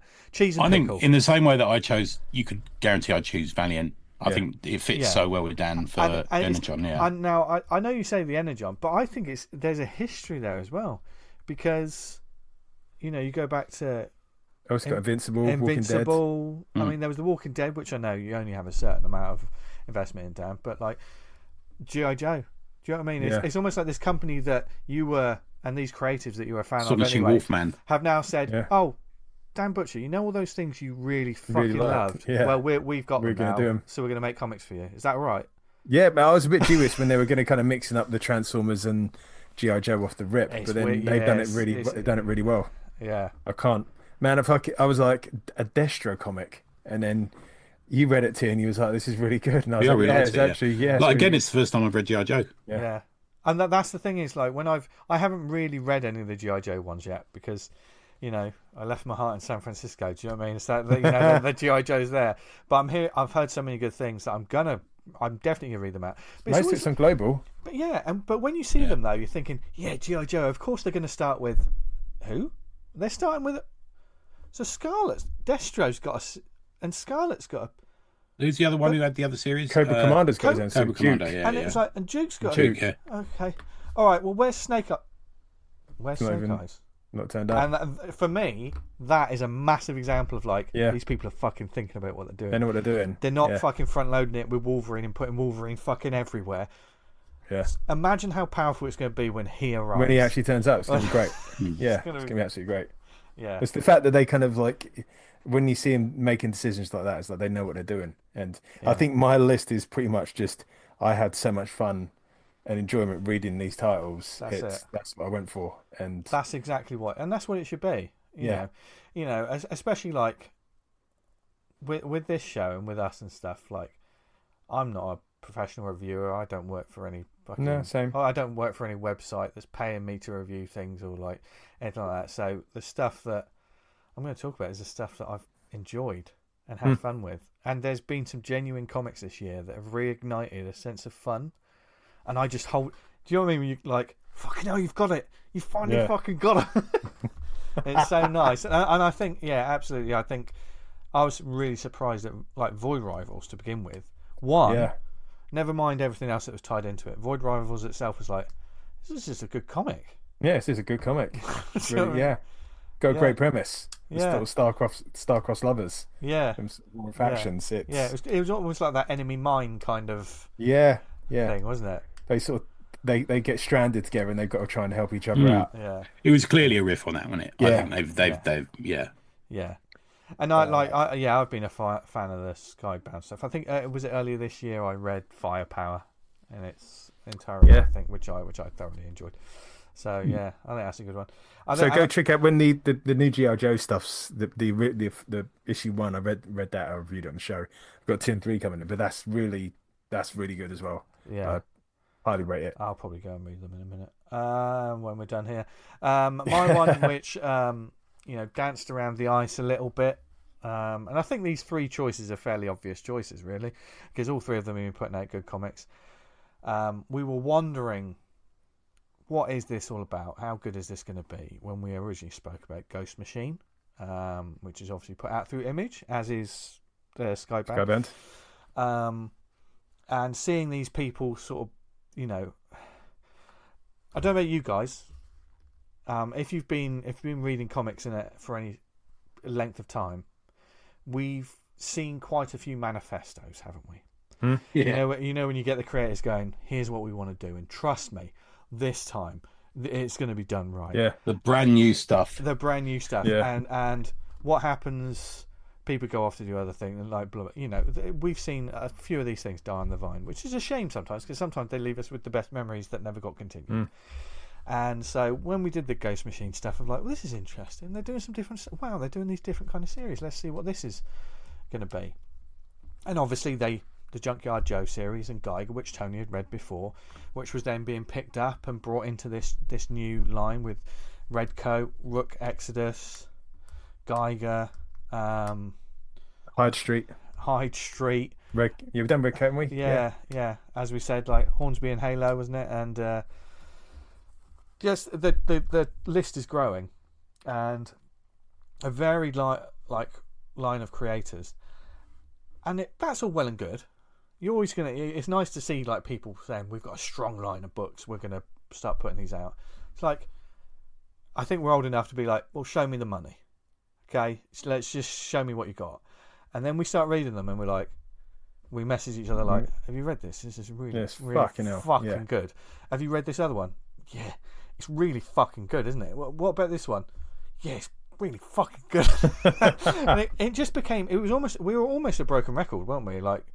To the point where we've all got probably our own particular title that we like reading or like continuing, but every one of them, like certainly of the core books, is just so well done.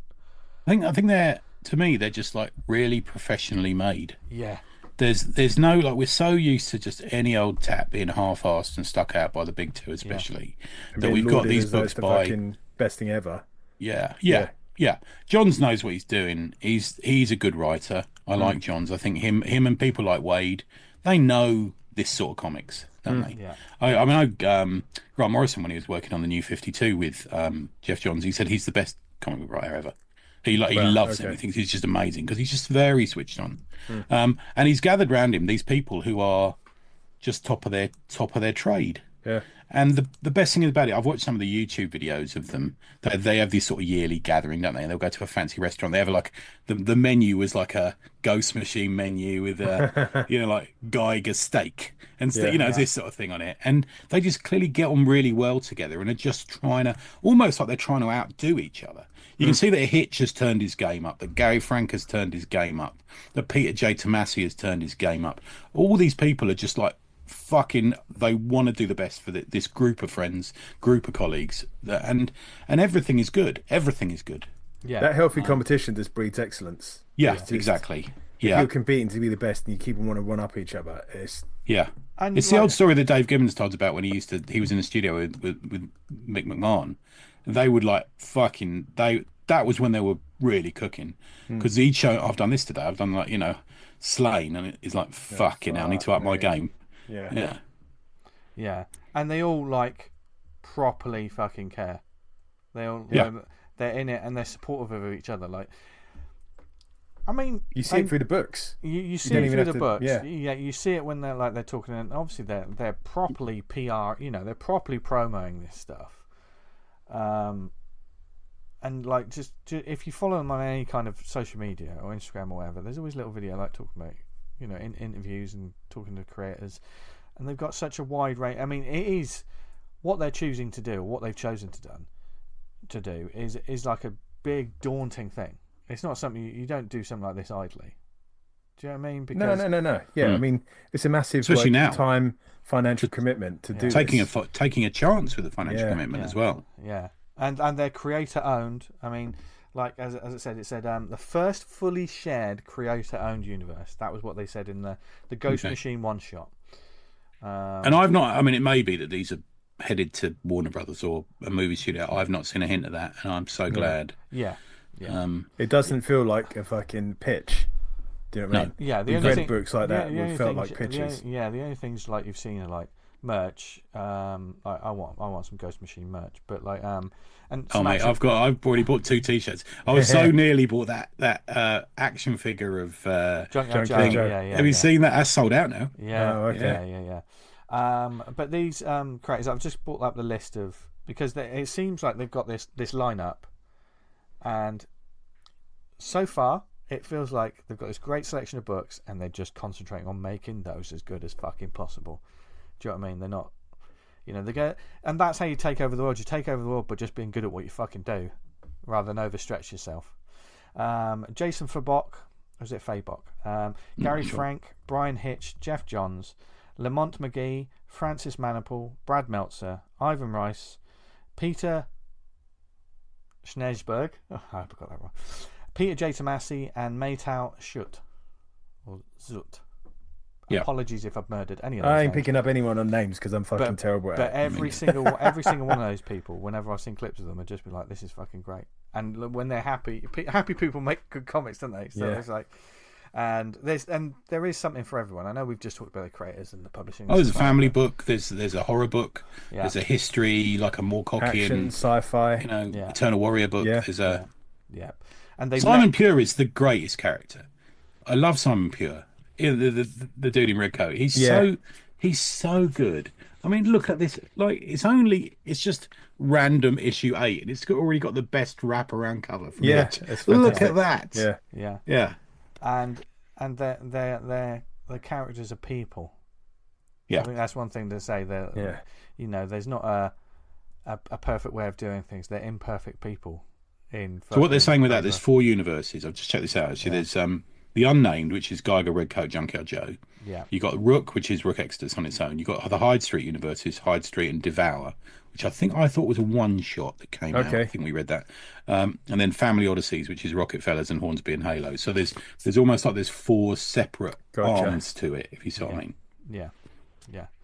Which is, obviously, if like from a publishing standpoint, if you're going to take away the glowing, like, because spoilers, we fucking love all of this stuff, but there is that sort of like, if one doesn't take off as well, then they can just shift. Do you know what I mean? It's not like the world, everything doesn't crumble if one of those things doesn't take off. Do you know what I mean? It's like that. You're not building everything on a house of cards and then take out a bottom card and then it's fucking gone. But just really enjoying what they're doing. It's just good comics. All of those 3 publishers, I think, are just making good comics, and they're just consistently doing it. Let the reviews, let the readers speak for themselves. They're just, I always want to say they're quietly just putting out big good comics, but of course they're not. I'm not aware of all the PR that these people do. There's a lot of money that goes into the marketing. I'm unaware of it. All I'm doing is just reaping the rewards of what they've done. Their hard work. So Valiant. If you are spending a lot of money on PR as a comic company, then feel free to send us presents. Spend it on us. So Valiant, Skybound, and Ghost Machine. What a trio! Of groups of people putting out comics. So there we go. Not bad, is it? Right then, we're gonna break things up a little bit now with something that's gonna test our minds. Tony likes to test me and Dan.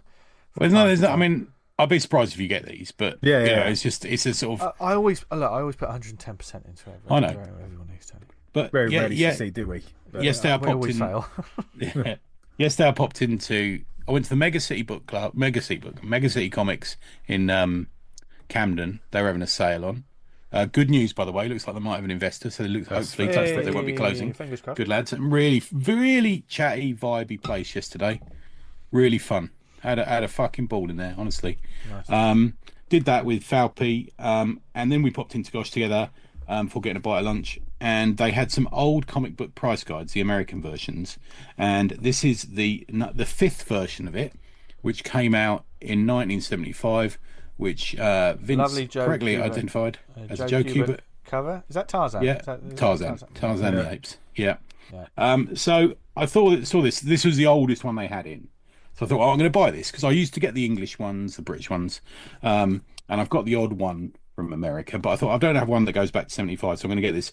I was, 7 or 8 in 1975, so I wasn't quite at the age of buying comics with my own money. Maybe if I was out with my parents, they'd give me money and I'd go and buy some. So I don't think at this point I'd been to the Comic Mart Maybe that's a couple of years later. So I feel better that I couldn't have bought the comics at this price. Does that make sense? So what I did is I went through and I got some current prices to some of the big ticket books. So I'm going to tell you the current price of a book now, recent sales of that book, and I'm going to ask you to tell me what it was worth in 1975. Okay. We won't get far into this before you start guessing out. Yeah, and also feel free to shout along at your headphones or podcast or whatever you're listening to. Listeners, this is always fun. Okay, so first the big one. In fact, there's a great documentary. It's the Action Comics one, but there's a great documentary called Selling Superman. Have you seen it? It's on Prime. No, I've not seen that one. I've heard about it. Yeah. Oh, I loved it. I really liked it. It's about this. It's just this dude, and his dad was a bit of a weird guy. He had some neurodivergent issues, but he was like a massive collector of comic books and also Star Wars figures and stuff like that. And he died, and they finally got into the rooms in this big house that they lived in.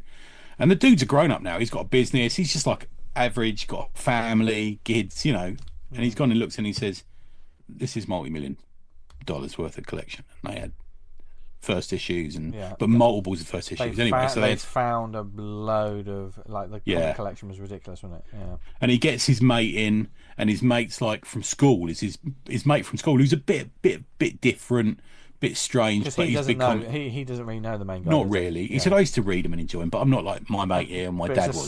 Side of his dad he didn't know. They make a big point of that in the documentary, and I don't think his dad was that nice to them sometimes. Okay.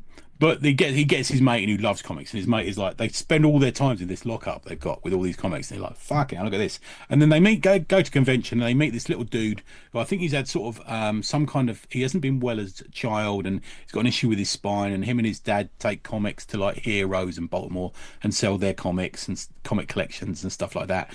And this dude who's the son of this bloke, he quite likes this kid, and he says, "How about you sell some of these CGC comics for me?" And I know we're not big into slabbing, but they're nice people. He gets this kid involved, who incidentally has just followed our Instagram account. I might point that out. I'll when I remember his name, I'll say it. But and it's just this lovely documentary about how much, and you could watch it with the sound off really, because it's just them leafing through books and looking through collections. And you're like, Green Lantern showcases the books as well, rather than Yeah, and they talk a bit about the creators and stuff. But yeah, anyway, so building on that nostalgia that lives in me at all times, I decided. So Action Comics 1. Do you know how much a high grade copy sold for this year?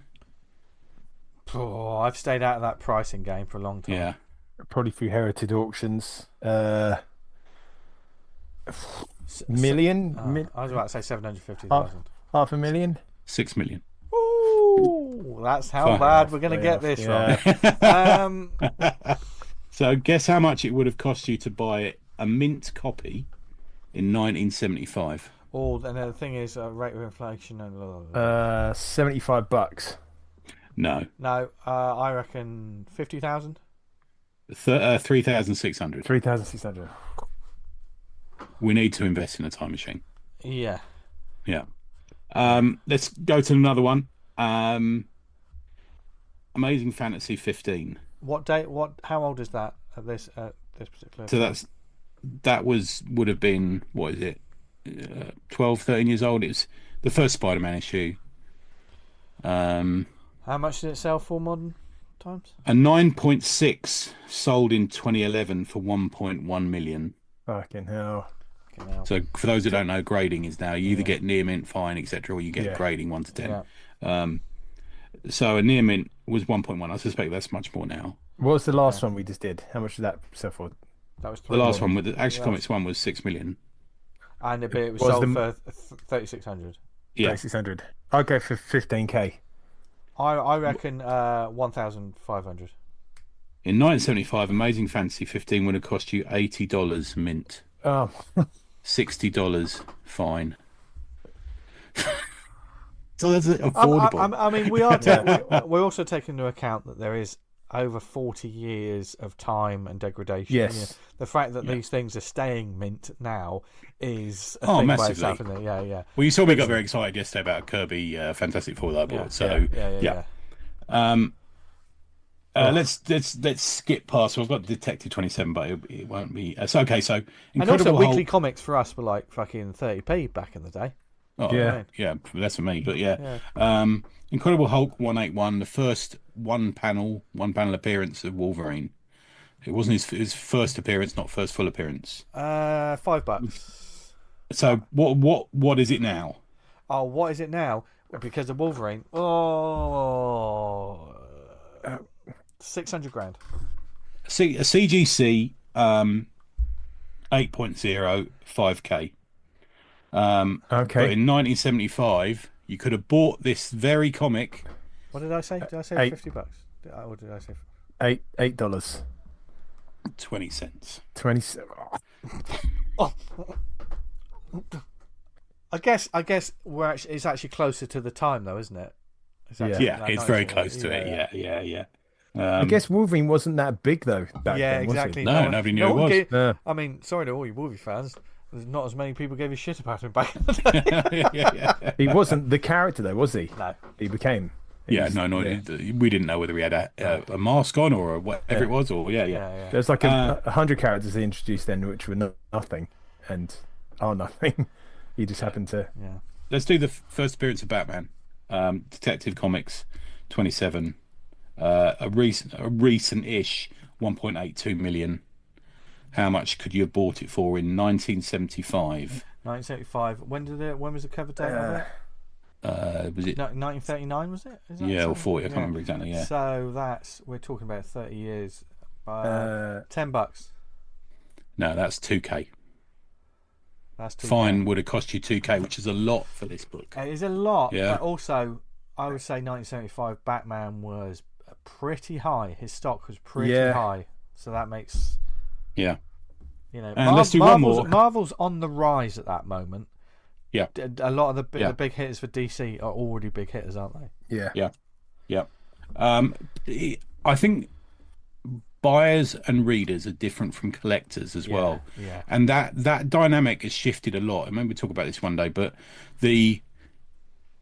everyone who reads a comic back then was most certainly not a collector.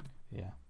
But I would say if you got to probably the 90s, there's a lot more people, a percentage-wise of people who bought comics in America who were collectors. Yeah. And for a number of different reasons. But yeah, but back in the 40s, people were not really collectors. Yeah. They're more just reading it on the stoop of their house and on the tube and stuff like that. What did they call that market in the 90s? Was it a prospector market or whatever? Oh, it's I had the word. Now it's gone. Yeah. But yeah, so it's a funny one.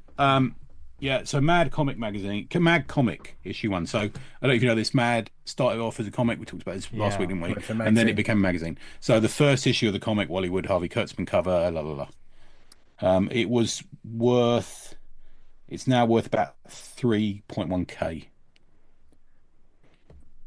50 cents. $1.50. $90. Even then. Oh. 90. Okay. Yeah. And it's interesting because, like we talked about last week, Mad Magazine collectors are different. Yeah. Harvey Kurtzman collectors are different. I think that's also a thing of like, Mad was really booming at that point, wasn't it? By 75? Yeah, massively. Yeah, I think of all the movie stuff they were doing. Yeah. And also, I'll tell you what you notice in here as well is a lot of Disney books. Disney was massive. Yeah. Especially in the sort of collector market. It's a much different environment. I think in terms of comics, like, people don't think about the Disney books. And whoever says, well, what about Marvel? Fuck off, that's not what I'm talking about. Like, for instance, Scrooge McDuck and all of that. People forget how fucking massive those books were. They were huge, weren't they? And still are. I think they're still they're still churning out books that are like really massive books, aren't they? Massive in Italy. Italy are nuts for Disney books. They've had to create Disney books just for the Italian market now. Wow, that's insane, man. Yeah. Wow. Yeah, I think Fantagraphics put out the Disney books, don't they? The reprints. I mean, when I hear things like this, and when we have conversations like this, listeners, it is one of those.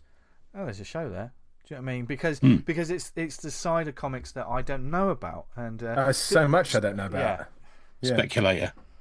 That's the word we're searching for. That's the word. Just came to me. But that's the joy of this show and about comics in general. That, like, you know, we're always trying to We often find out as much as the people find out as much listening. Yeah. And We find out at probably the same time you and do. usually have a lot of fun looking into it and reading these books and realizing like, fucking hell, these are way better than the books that are coming out now. Do you know what I mean? That's usually what happens. Yeah. So who knows what else there'll be. I'm always up for reading a book about Scrooge McDuck. Yeah. It's like we did that Kirby episode years ago. Do you remember? You guys weren't that into Kirby, No. but you do realise what a building block he is, and what he was doing there was so good. Yeah. We listened to that thing this week. Was it last week? To listen to the play. Oh yeah, of listen course, to the King play? Kirby. I haven't done it yet. I'm saving it. Really interesting. I think you'll really really enjoy it, Tay. I'm looking forward to it. Yeah. Do you know what? I think I might listen to a little bit of it years ago. Then it disappeared off the feed I was listening to. Or it's something. available on Spotify now. This is just for anyone who doesn't know. This is Fred Van Lente and his lovely wife wrote a play about Jack Kirby, and it's still going on now. King Kirby. So it's called King Kirby. I listened to it on Spotify, of which there's the individual. They've broken it down into like 20-minute episodes. There's also like a complete one, so you can watch the whole thing. Is there? Oh, okay. Yeah. So when you say watch it, do you mean is it like a YouTube thing? No, sorry, listen to it. Listen, right, okay, right. This is when they sort of dramatize the fact that like how much money you can make doing comics, and he's like, well, if I do 9 pages a day, I only get like all this money. The way, nine fucking pages. When Stanley first arrives in it, it's fucking funny. It's he was playing the flute, wasn't he? That's the story. Yeah. He plays like the penny whistle in the office. It's like he's the boy you send out for the fucking tartan paint in the sky. And Jack Kirby's like, who the fuck is this kid? You know what I mean?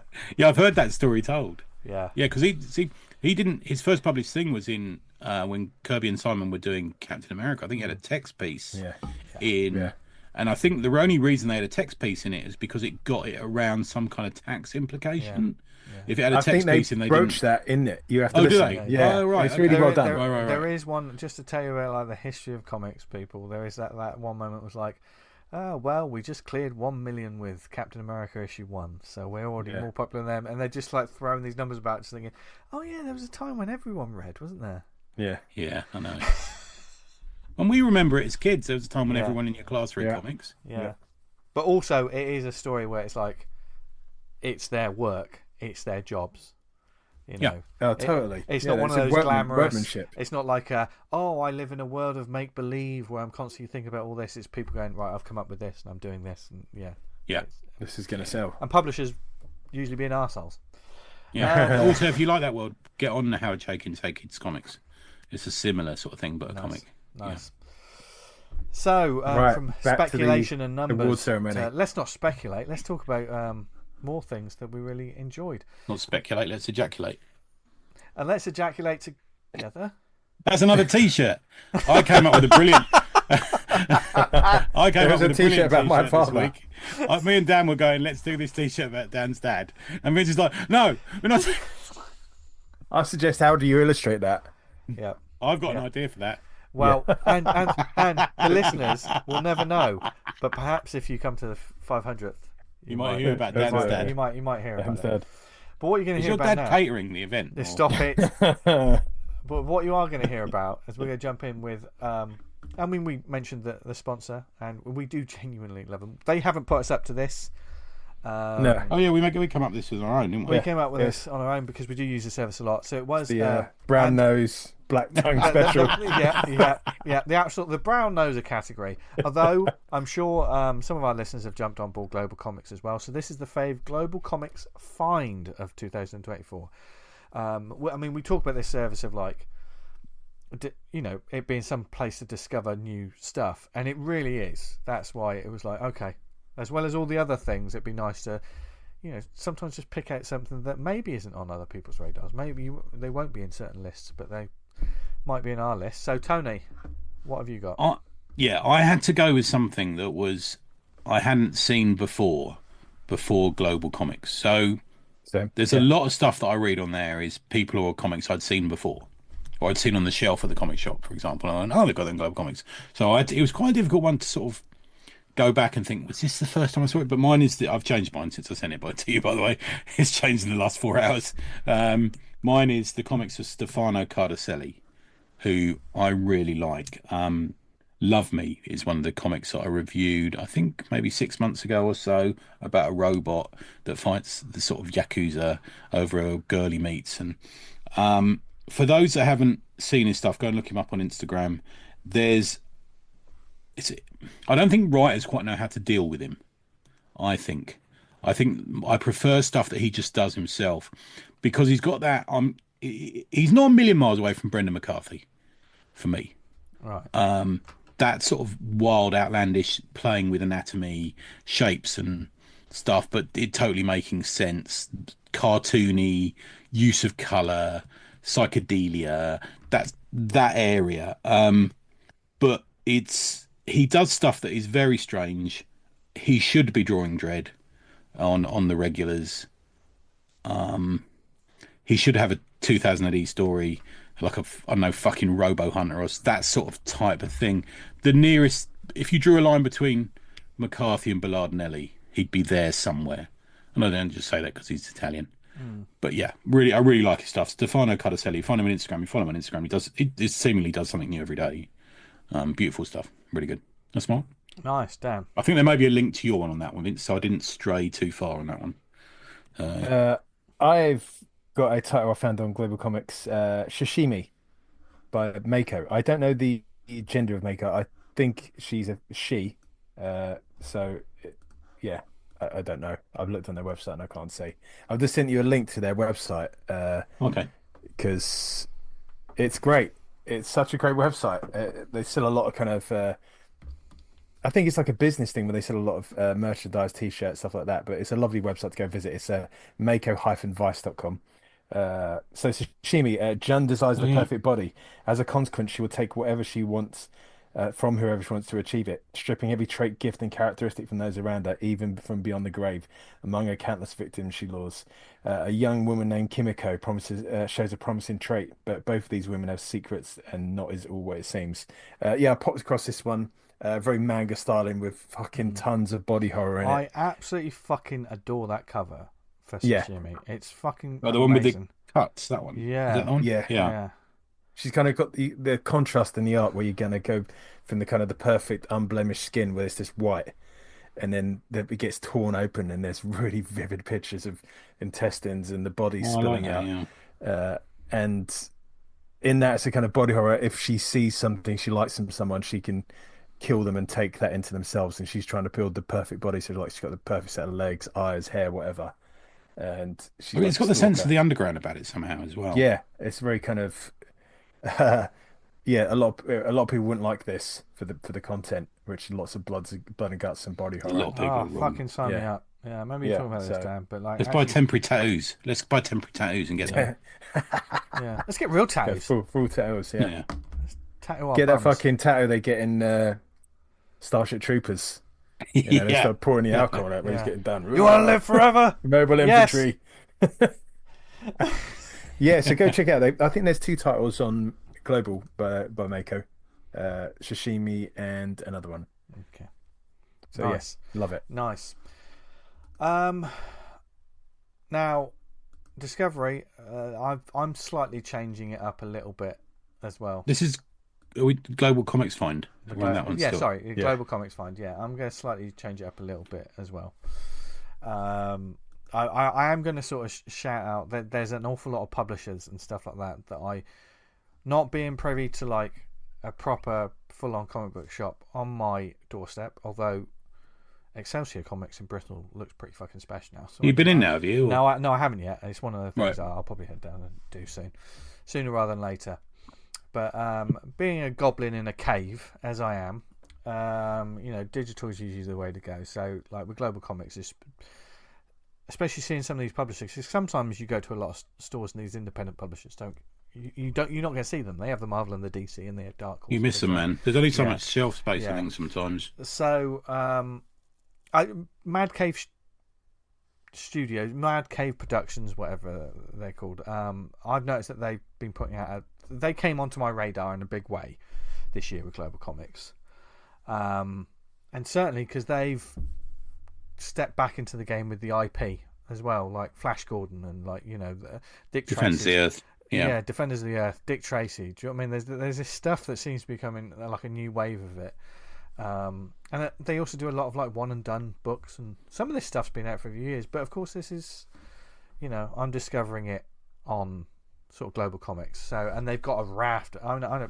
Tony, you've mentioned quite a few of their books.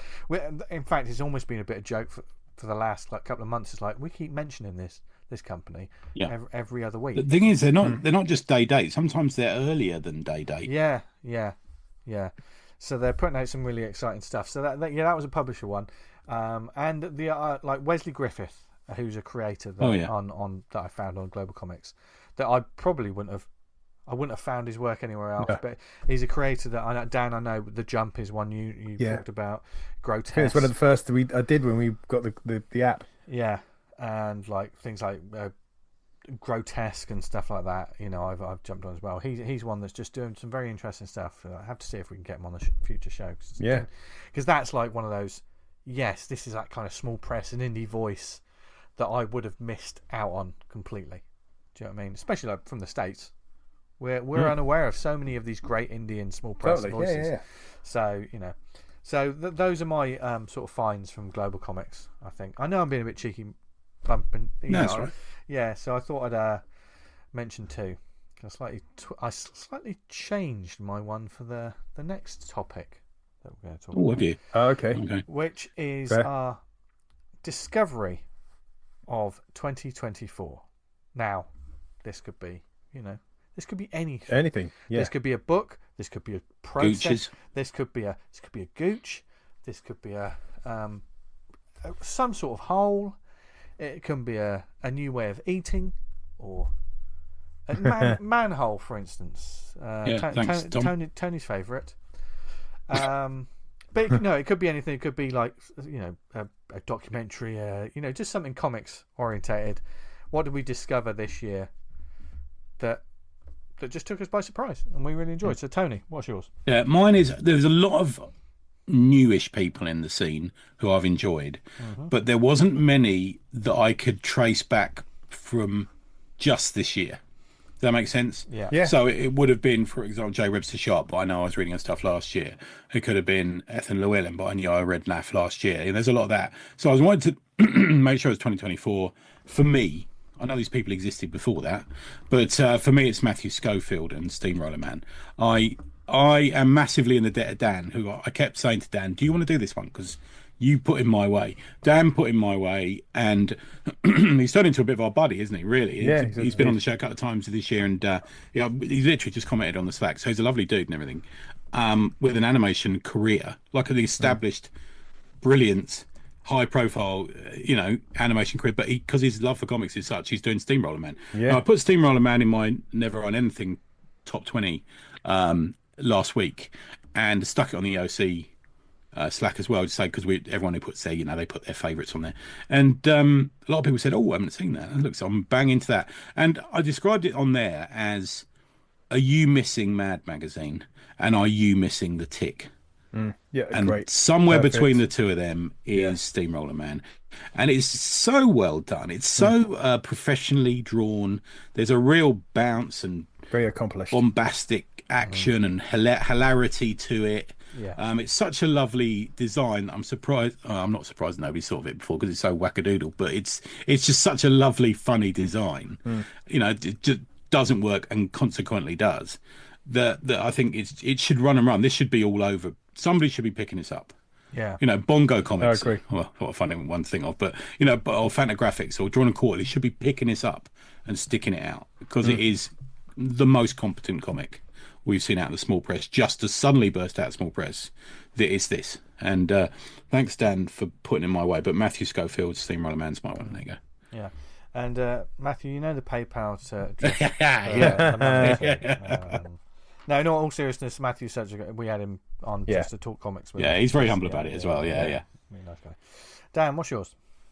Mine's a bit, well, I've got a small caveat, because we was talking about lettering, I think, a couple of months ago, and people were putting up lettering tricks, and someone shared something from Blambot that I hadn't seen before, and then when I saw it, I was like, oh, fuck's sake, am I doing lettering fucking wrong? Which kind of really annoyed me. When you do a speech bubble, you do what that Nate Pecos, one of his tips is, when you do a speech bubble, the tail should be emanating from where the center of the speech bubble is towards the character on an arc. And I was like, I've never fucking done that. I've And never like, done that. I've Okay. never done even that. when I've been lettering in now, I do like these tiny little triangles coming off. They may only be nowhere near the center. It's not a hard and I guess it's a hard and Yeah. fast rule. You don't have to follow that Yeah, rule. you don't have to But follow it's it. just Yeah, one of but those things that once I've got that in my head now, every time I'm yeah. lettering, like, oh, that doesn't do that. Okay. But that's a small aside. I guess that's not a great I'm discovery. gonna look at every single comment Yeah. I read from now on and like, Yeah. But my big discovery, Terry Moore. I've got to Okay. say, like, totally flew under the radar for me, that guy. I was familiar with his work. I read some Bone, I read some Strangers in Paradise. But, mate, when we had he him, didn't do Bone. not Bone, that's fucking, what's his face? Rachel Rising and Yeah, Rachel, Peggy. yeah. Yeah. When we got on the show and talking to him, man, what a dude. Lovely, wasn't he? It's one of my favourite moments we've had on the podcast for a while. And I was just so good talking to him. Seeing someone like coming up from making his own comic, doing small press, if you can call it that, to where he becoming. He was just so humble and down to earth, and I just had so much time for the guy. He was dude. That's the Yeah. thing about like having these episodes and having certain guests.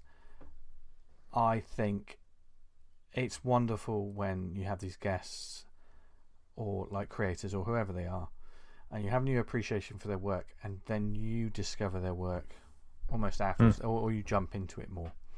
And it says a lot about.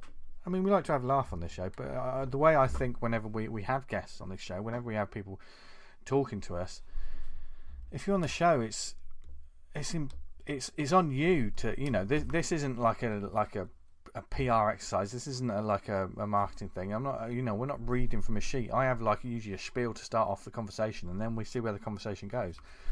And usually the guests that do the best are the ones that just, you know, they're forthcoming, they're nice, they're pleasant, they're clearly, you know, and they have a conversation with us, which is what this is. Yeah, we have a couple of pointers that we check off, don't we, when we have new people on, and a lot of people don't meet those common courtesy. Yeah. Fucking Basic fucking things. But he did. Yeah. Yeah. I've just sent you a screenshot. I like to keep a little screenshot folder on my computer of when we meet the biggies. I've got a couple down. I'm not on this machine because it's a relatively new machine, but on my other one, I've got a couple of screen caps. Yeah. And I can only recommend you go back and listen to the episode because it talks for itself. It's an absolute joy. Yeah. Hopefully we get to talk to him once again. Yeah, I'd love to speak to him again. Yeah. And follow his YouTube because that's fascinating anyway, because he keeps up to date.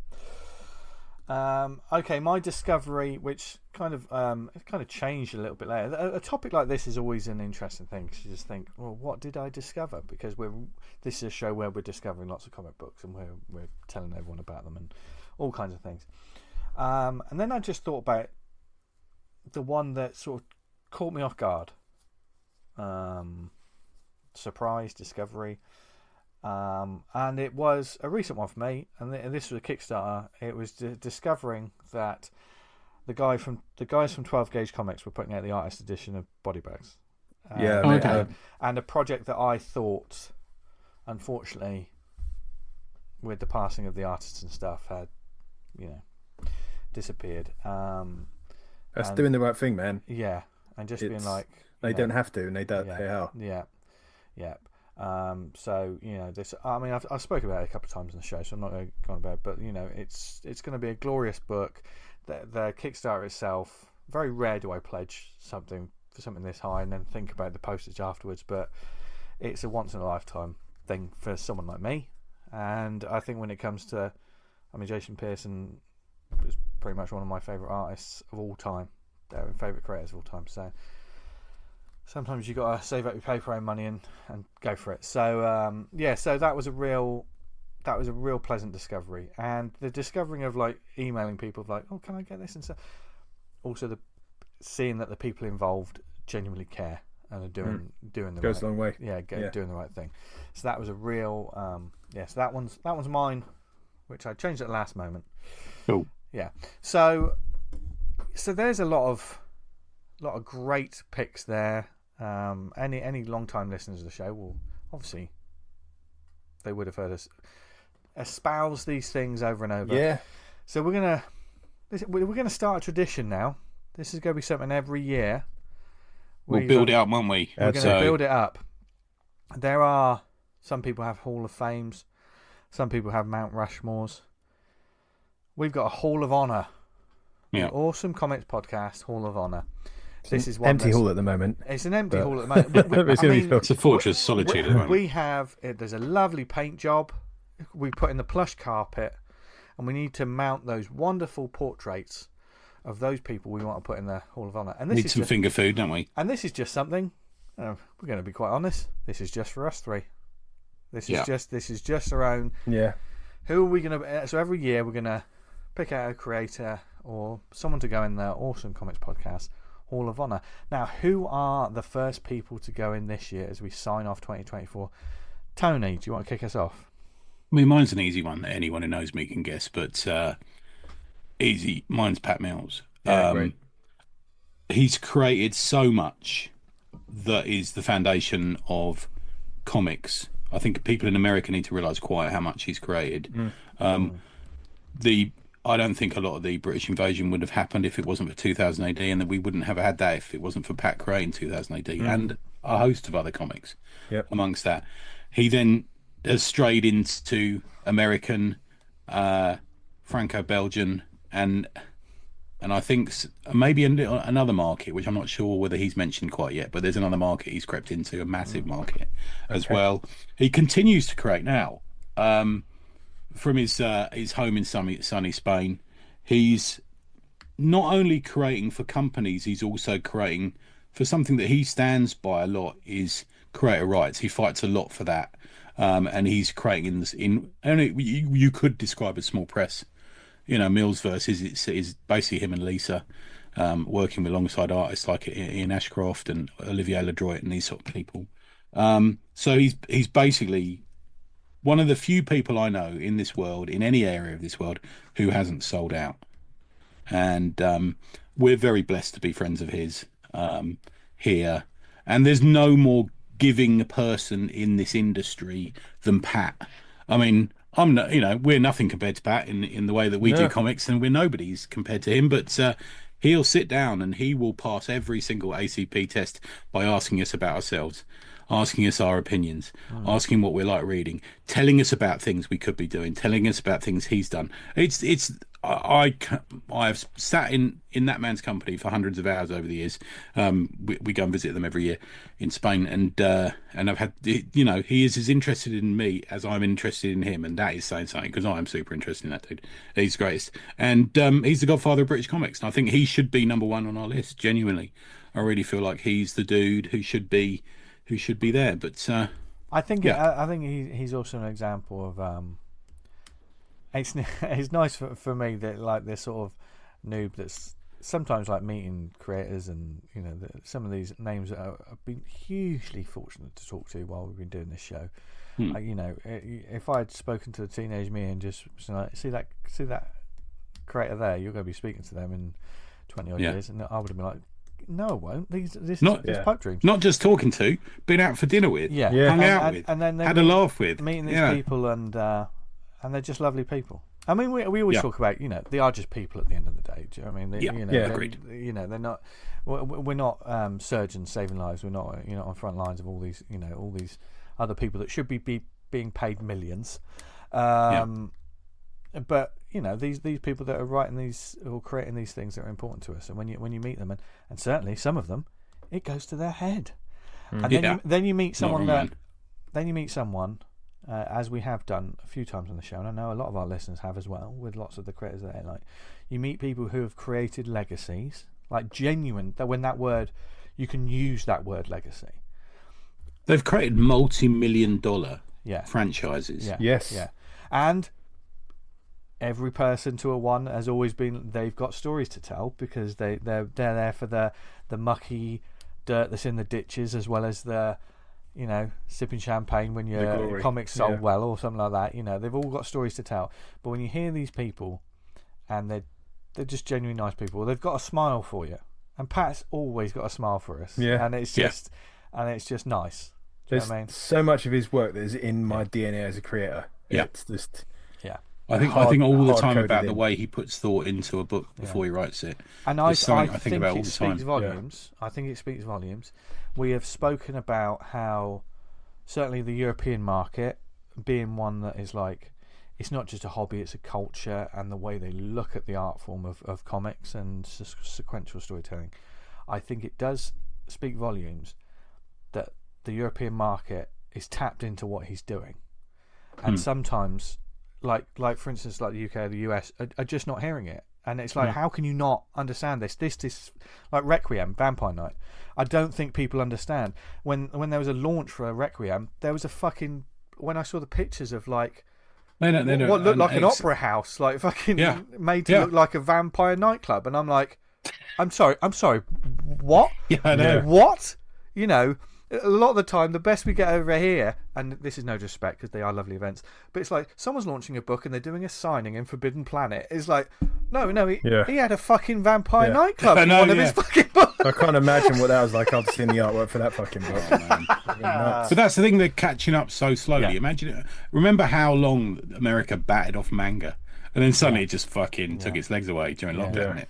It's the other thing about Pat as well, I think it's worth saying, is he and I share a history with a certain order of religious people who are fucking awful, and who else out there is like making it their life's work Mate, to bring he's these people to fighting justice. that good fight. Yeah. He was kind of like one of the voices, like reading early martial law stuff when I was still in secondary school, and it was that voice against the establishment, and the establishment is not always on the up and up. Learn to question. And that was one of the first times I was like, hold on, like I've got to fucking question this. They're always the good guys, even if they say they are. It's yeah. He's number one. There you go. So let's put him. He's the first portrait that's going on the Hall of Honor is Pat Mills, but we've got another couple because we're each picking one. Dan Butcher. I've changed my one a couple of times, but I've gone back. Oh, do you want me to jump in then? No, I've got mine. Yeah, okay. I've locked it in before. It's a previous guest this year, Garth Ennis. Oh, cool. Oh, of course. Mate, all of us were on board with Get Fury. We were fucking loving it until that final issue. We were absolutely flamed out. But I even did the reading challenge of the boys, and I was like, not mad on this, but the body of work that he's put out, especially like Born, that is what my favourite Punisher story. I absolutely fucking love it. But all these Punisher stuff is spot on. Sarah, I don't know why that's not bigger. That's such a great book. It's an amazing trade. I just think when he's on form and he's writing what he wants to be doing, especially with the military. And his Hellblazer is still my Hellblazer. Yeah, he's still the one I think of, and he's not the first one who did Hellblazer by a long shot. But his Hellblazer and his Preacher is just. I still remember Preacher, that day Hitman. sitting down reading them. Yeah. It's just. I mean, it goes on and forget on. about it. You know, the Garth Ennis voice in comics. He's a writer that's got a voice.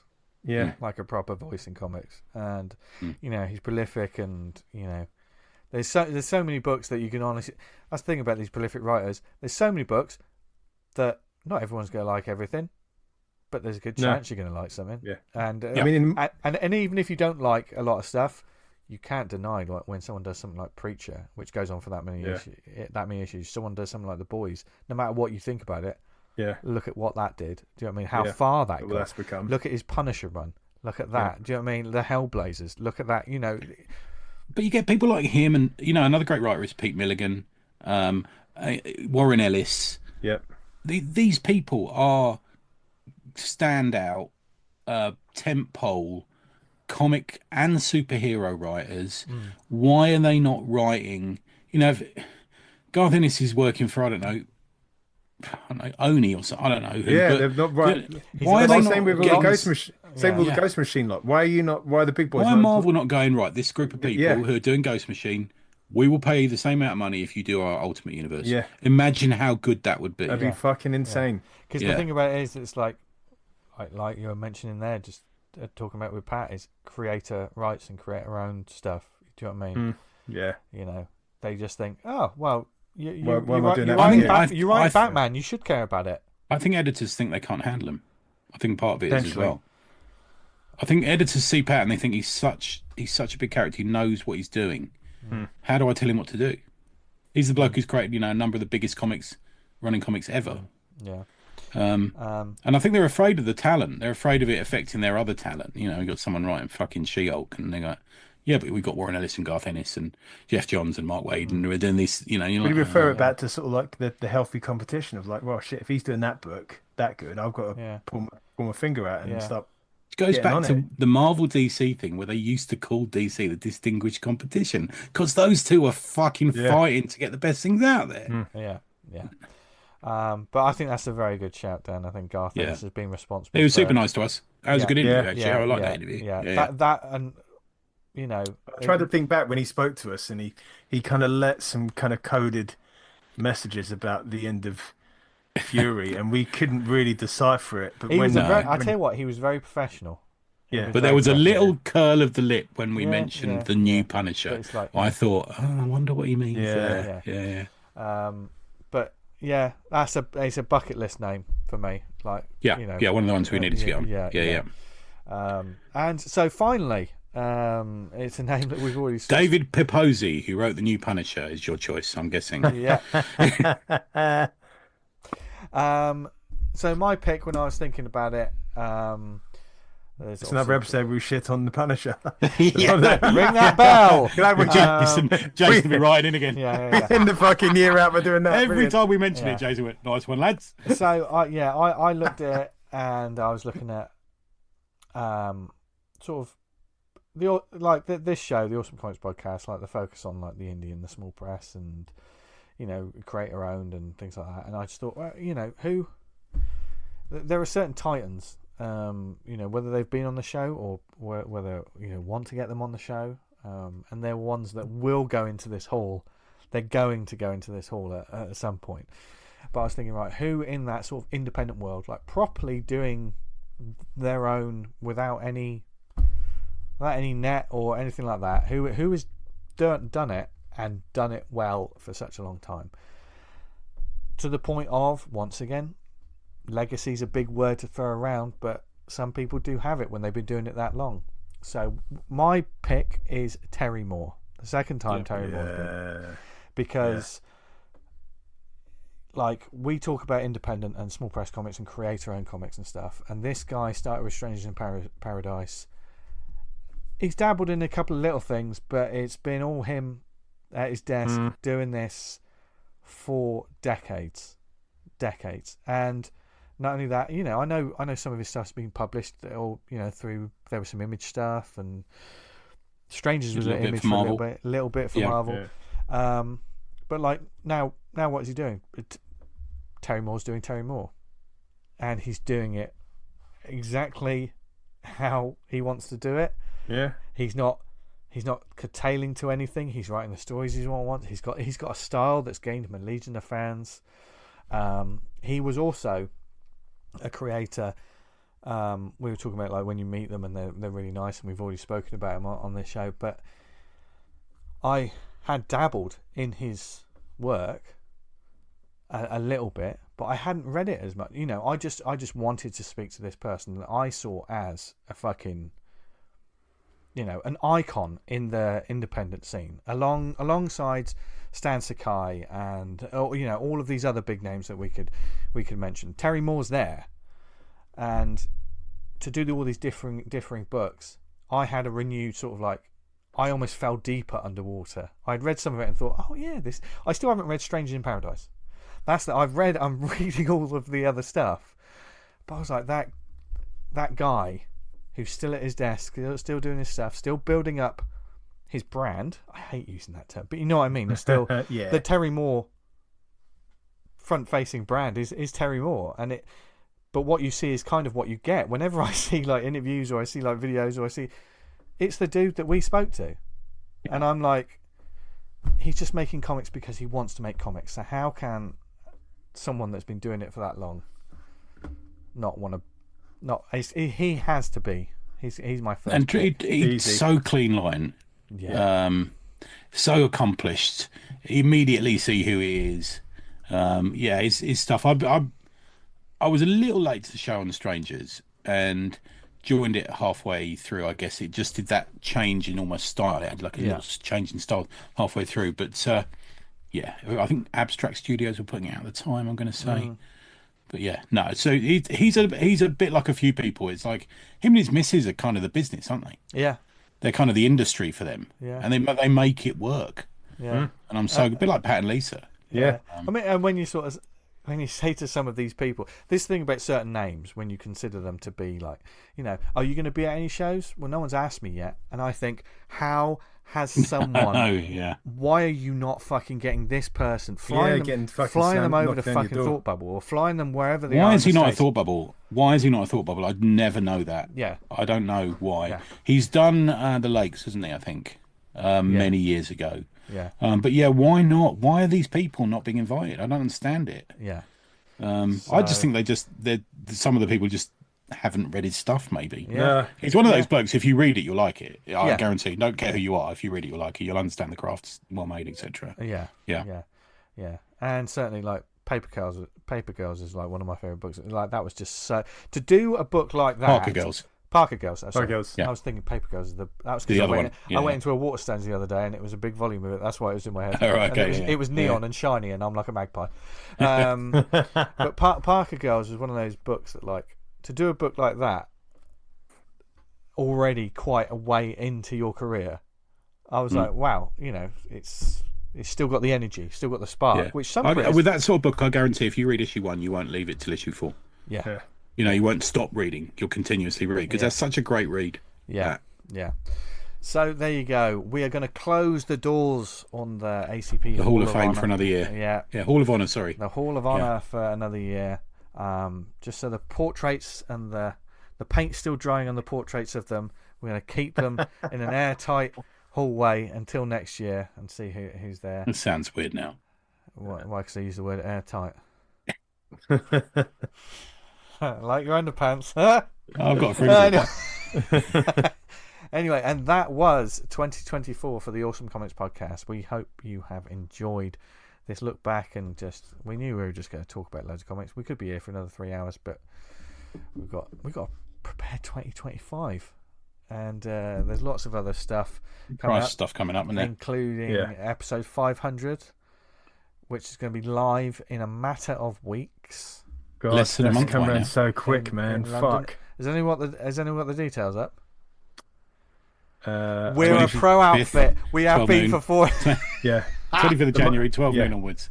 Marquis of Cornwallis. Marquis Cornwallis. It's the 500, 25th of 1st, 25, 12 noon, 31 Marchmont Street, London, WC1N1AP. Free entry. There's going to be still time to put books in for the raffle on the Slack. There's a 500 channel going there. Richard Sheaf is going to be organising that. But don't think you have to be on the Slack. We'd love you to come on the Slack. Yeah. You don't have to be on the Slack to come along. Just come. No. Yeah, come along to the pub, have a drink with us. We're going to record a short, sharp, and funny episode celebrating 500. And then we'll just bundle into the crowd, and it would just be. I think. Isn't Tom going to do a quiz? Tom's going to do a quiz. Yeah, Tom's got a quiz on the go. Yeah. So it's going to be a good time with good people, and join us next week as we kick off 2025 with a bang. Because I've got a few quick shout outs to do, haven't we? Before I've as well. Off. Is that right? Yeah, of course it is. Fucked it off. So do you mind first? Fucked it off. Fucked it off. Can I just give a shout out to Sam Hardacre? I got My North Star through his new self-published comic published by Dab Hand Comics, which I think is him. I'm guessing that's him. Is it? Missed it on the Slack. I'm kind of kicking myself for that. Yeah. I'm not going to get into it much because it's only a very short A5 black and white comic. But it's full of space and air, and there's an existential sort of ponder and walk, and it's. I think I showed it to you guys earlier, and so this is how I think a lot of small press should be. It's just you can just do this little comic about something that you're thinking about and something that you're wondering around. Doesn't have to be a big production. Doesn't have to be. A man walks across a barren land looking for his own North Star, essentially, is where it is. But it's done there's a lovely pace to it. I really like this by Sam, and I took the effort to say, like, I really like that man. That's great work. So go and get that. Find Sam Hardacre. He's on the slate. You can find him there. My North Star. I got it just for Christmas. Lovely. Absolutely lovely. I've got a couple of other shout outs. Thanks to Johnny Cannon for sending me a Lucky Luke release. Very kind of you from Cinebook. There's some great Lucky Luke stuff coming out with a little bit of a meta thing going. It's not quite the Lucky Luke of the past, but the cartooning is just as accomplished. I know nothing about that character. Lucky Luke for the French character, the cowboy. Yeah, don't know nothing about it. You can visualize what he looks like, do you? I know Lucky Luke. I know the design and what he looks like, but apart from that, Yeah. that's all I know. I don't think he smokes quite as much now, thankfully. No, they don't. None of them do. No. New Atomic Hercules went off to Falpy. Yeah. And there's something that goes on in it, which I think I wrote in the script. Falpy, another Eisner win for us there, my friend. Brutally snubbed year after year. Yeah. So they're my ones. There you go, guys. Nice, Dan. What you got? I'm going to give a shout out to Craig Shields for running the ACP recommend. Oh, well done. Thanks, Craig. Thank you. I'm hoping he's going to come to the 500th. You're going to reach out to him? Like that, Craig. Yeah, I'm going to give Yeah. him a shout tomorrow and see what he's doing. I think he got married recently, so congratulations on that. Sorry about that, mate. Craig. The ACP recommends is such a great resource for listeners and us, as I used it to look back on the year, the stuff I recommended and what our guests recommended, and managed to pick out some of the gems. So what he does, he goes back through what we talked about. He gets a screenshot of the comic, and he also puts embeds the link in it as well. Yeah, really useful. So that's great. So like, if we can recommend, Tony recommends the comic, you go on there, click it, and you can go to the buy site and buy it. Yeah. The Secret Santa, they posted up on the 24th. Oh, how good was that? That was fucking great. Lots of fucking great artwork on that. Really, really went down well. People were suggesting we do it more often. Yeah. I'm more than happy to. And this is on the Awesome Comics Podcast Slack group. This is a Slack community. You can join it. Slack, for those who don't know, it's like Teams. It's just like a forum, sort of like there's loads of different channels. Well, the OG forums, isn't it? Yeah. So you can jump on board. A lot of people use it for work. We use it to talk comics, and we've got loads of different channels, from process, art threads, keeping the conversation going on this particular show.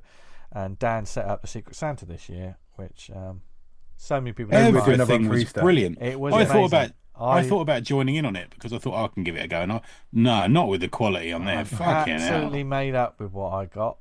Is Ed sending you that through? Yeah, he is. Oh man, really well. Yeah, so that we said exactly the same thing. Ed Triquino did one for you. For those who don't know, yeah. We all said the thing. Why is he in movies? Yeah, he should be in comimes. Our loss is movies. Yeah. Well, he has expressed they want to be in comics. Yeah, Ed, you have, like, you've he actually blamed us, the fact that he's more interested in doing comics again. So he did, yes. I'll take that blame every fucking day of the week. So while a big shout out to all the Slack members. It's a real joy to be on the Slack and just talk. Yeah, some real gold, absolute gold coming through. Yeah, and including that Tom Curry. Yes. For being the unofficial fourth host in the ACP. He's a real dude. Tom's a great guy. It's hard to sort of say as much as I can by him. Like, he's just on it. He's such a lovely bloke, Tom. Look forward to seeing you again in the 500. This is personal. A quick shout out to the people, the creators I've worked with throughout the year, including Kieran, Damien, Alan, Ben, Mike, and obviously you two, Vince and T. It's been absolute joy as always. It always cheers me up on a Sunday. Yeah, wouldn't be doing it if I didn't have fun, and I do consistently week after week. But was it Pete Dory once said, Pete's been on a few times, and he said, "What?" When I said, do you want to come on?" He went, "What else would I do on a Sunday night? Boring, isn't it?" And he's right. This has transformed my Sunday nights. Right, normally watching Songs of Praise. It gets. Yeah, we've been doing this for quite a few years now, every Sunday, and the comics. There's still comics to read. There's still comics to create. There's still people to meet. We love discovering things and meeting new people. And it's been a journey so far, and the journey continues. And to follow on from what Dan's saying, thank you to everyone listening right now for listening. Whether you're a weekly listener, whether you just pop in now and then, or whether you're one of those people that's like, I haven't listened for ages. You don't have to listen to us on the regs. Don't beat yourself up. Don't get me wrong. It's nice to see the numbers. But we're having fun. And we're glad you're enjoying it, and hopefully when you finish these episodes, gets you excited about making comics or reading comics or just being involved. Thank you so much to the community that's built up on this show, and especially over the last year, because it's been a crazy few years, I think, for comics. and everyone's having their own personal journey. But this show is always fun to do and fun to put out. I think it's worth mentioning here that if you come to the 500th, Vince was saying it to us earlier, I think before we came on, he was saying if you come to the 500, he will personally buy you a drink. And that's a guarantee. Yeah. I will be using Tony's card. Certain conditions apply with that drink. Yeah. I believe the condition is oral. But well, this show has always been oral, hasn't it? Yeah. yes, it has. We love a bit of oral. We have just done hours and hours and hours of oral over the years, and For free. There's another T-shirt. We've got another T-shirt. One about my dad, one about oral. Speculation, not ejaculation. they're just flying off the shelves. Yeah, the Redbubble store. Perhaps we should give that a shout out. Oh yeah, fucking hell. The ACP Told me this week. Remember, you can buy yourself a T-shirt. Come along wearing that to the do. That'd be fucking ace. Are we going to do a special one for the 500th? Yeah, Need to get that going, don't we? Yeah, that's going to be on there next. I've got that other thing to do tomorrow. I told you about. We discussed recently as well. Yeah, but hopefully it'll clear up. Tony, by the time it'll never clear up. have to remind me of that. You just get the right cream. Anyway, with all of those shout outs and the love, There's no wrong cream. Let's face it. I mean, I'm sure that. There's no wrong cream. Another T-shirt. What about deep heat? Don't need to apply that to a sensitive area. Can be good, Dan. Yeah, true. Yeah, I do love the smell of it. Sometimes even bad sex is good sex. And deep heat. Is it? Are we saying deep heat or deep Pete? Either. Who's Pete? Bring him round. We'll see him on the 25th, and we'll see you. Well, we won't see you, but you'll hear from us next week, folks. Thank you very much for listening to us. You can, if there's anything you want to talk about, I almost missed out this entire bit. You can email us at awesomecomicspod@gmail.com. Follow us on social media at awesomecomicspod on Instagram, at the awesomepod on X, wherever that's going to be in a couple of years. It's a mess, isn't it? Yeah. Thank you for listening to us, whether it's on the website awesomecomics.podbean.com. If you listen on Apple Podcasts, subscribe, helps get the word out about the review. I mean, in all seriousness, like subscribing and all of that just helps the algorithm and getting this show out to a new audience. And if you listen to us on other places like Spotify, Amazon, Stitcher, Podnose, Podknife, what other networks are we on, Tony? We're in a network called something I've learned through a bit of personal experience. If you're going to Google the words Gary Oldman, make sure to include the R. Wise words to sign off the year. I got down there. Nice. So, where can people find us online, etc.? Tony? Neverhidanything.com. Go on there, you can have a look at the best ofs, and I've done like a 1 to 20 on there. Lovely. Thank you, Anthony.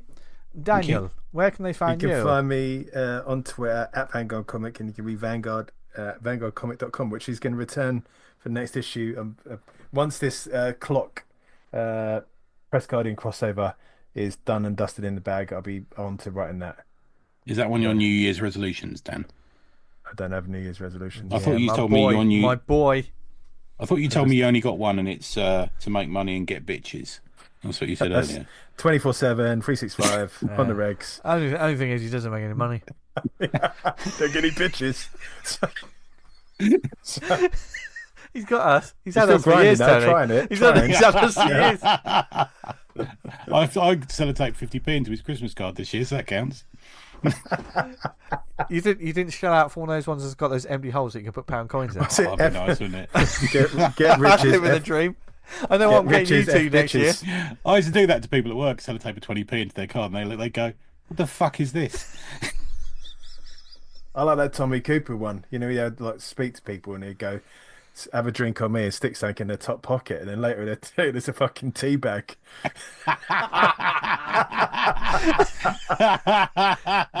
Nice. Got to do that one. And if you want to follow me on social media, follow me at Jester Diablo. Thank you very much for listening. See you in 2025, and from all of us here in the ATP Towers, from Dan, Tony, and myself, for the last time of 2024. Have a brilliant week. Keep reading loads of comments. Keep making all those comics that we're going to read next year. And what else should they do, guys? Stay awesome. Stay awesome. See ya. See ya. Bye.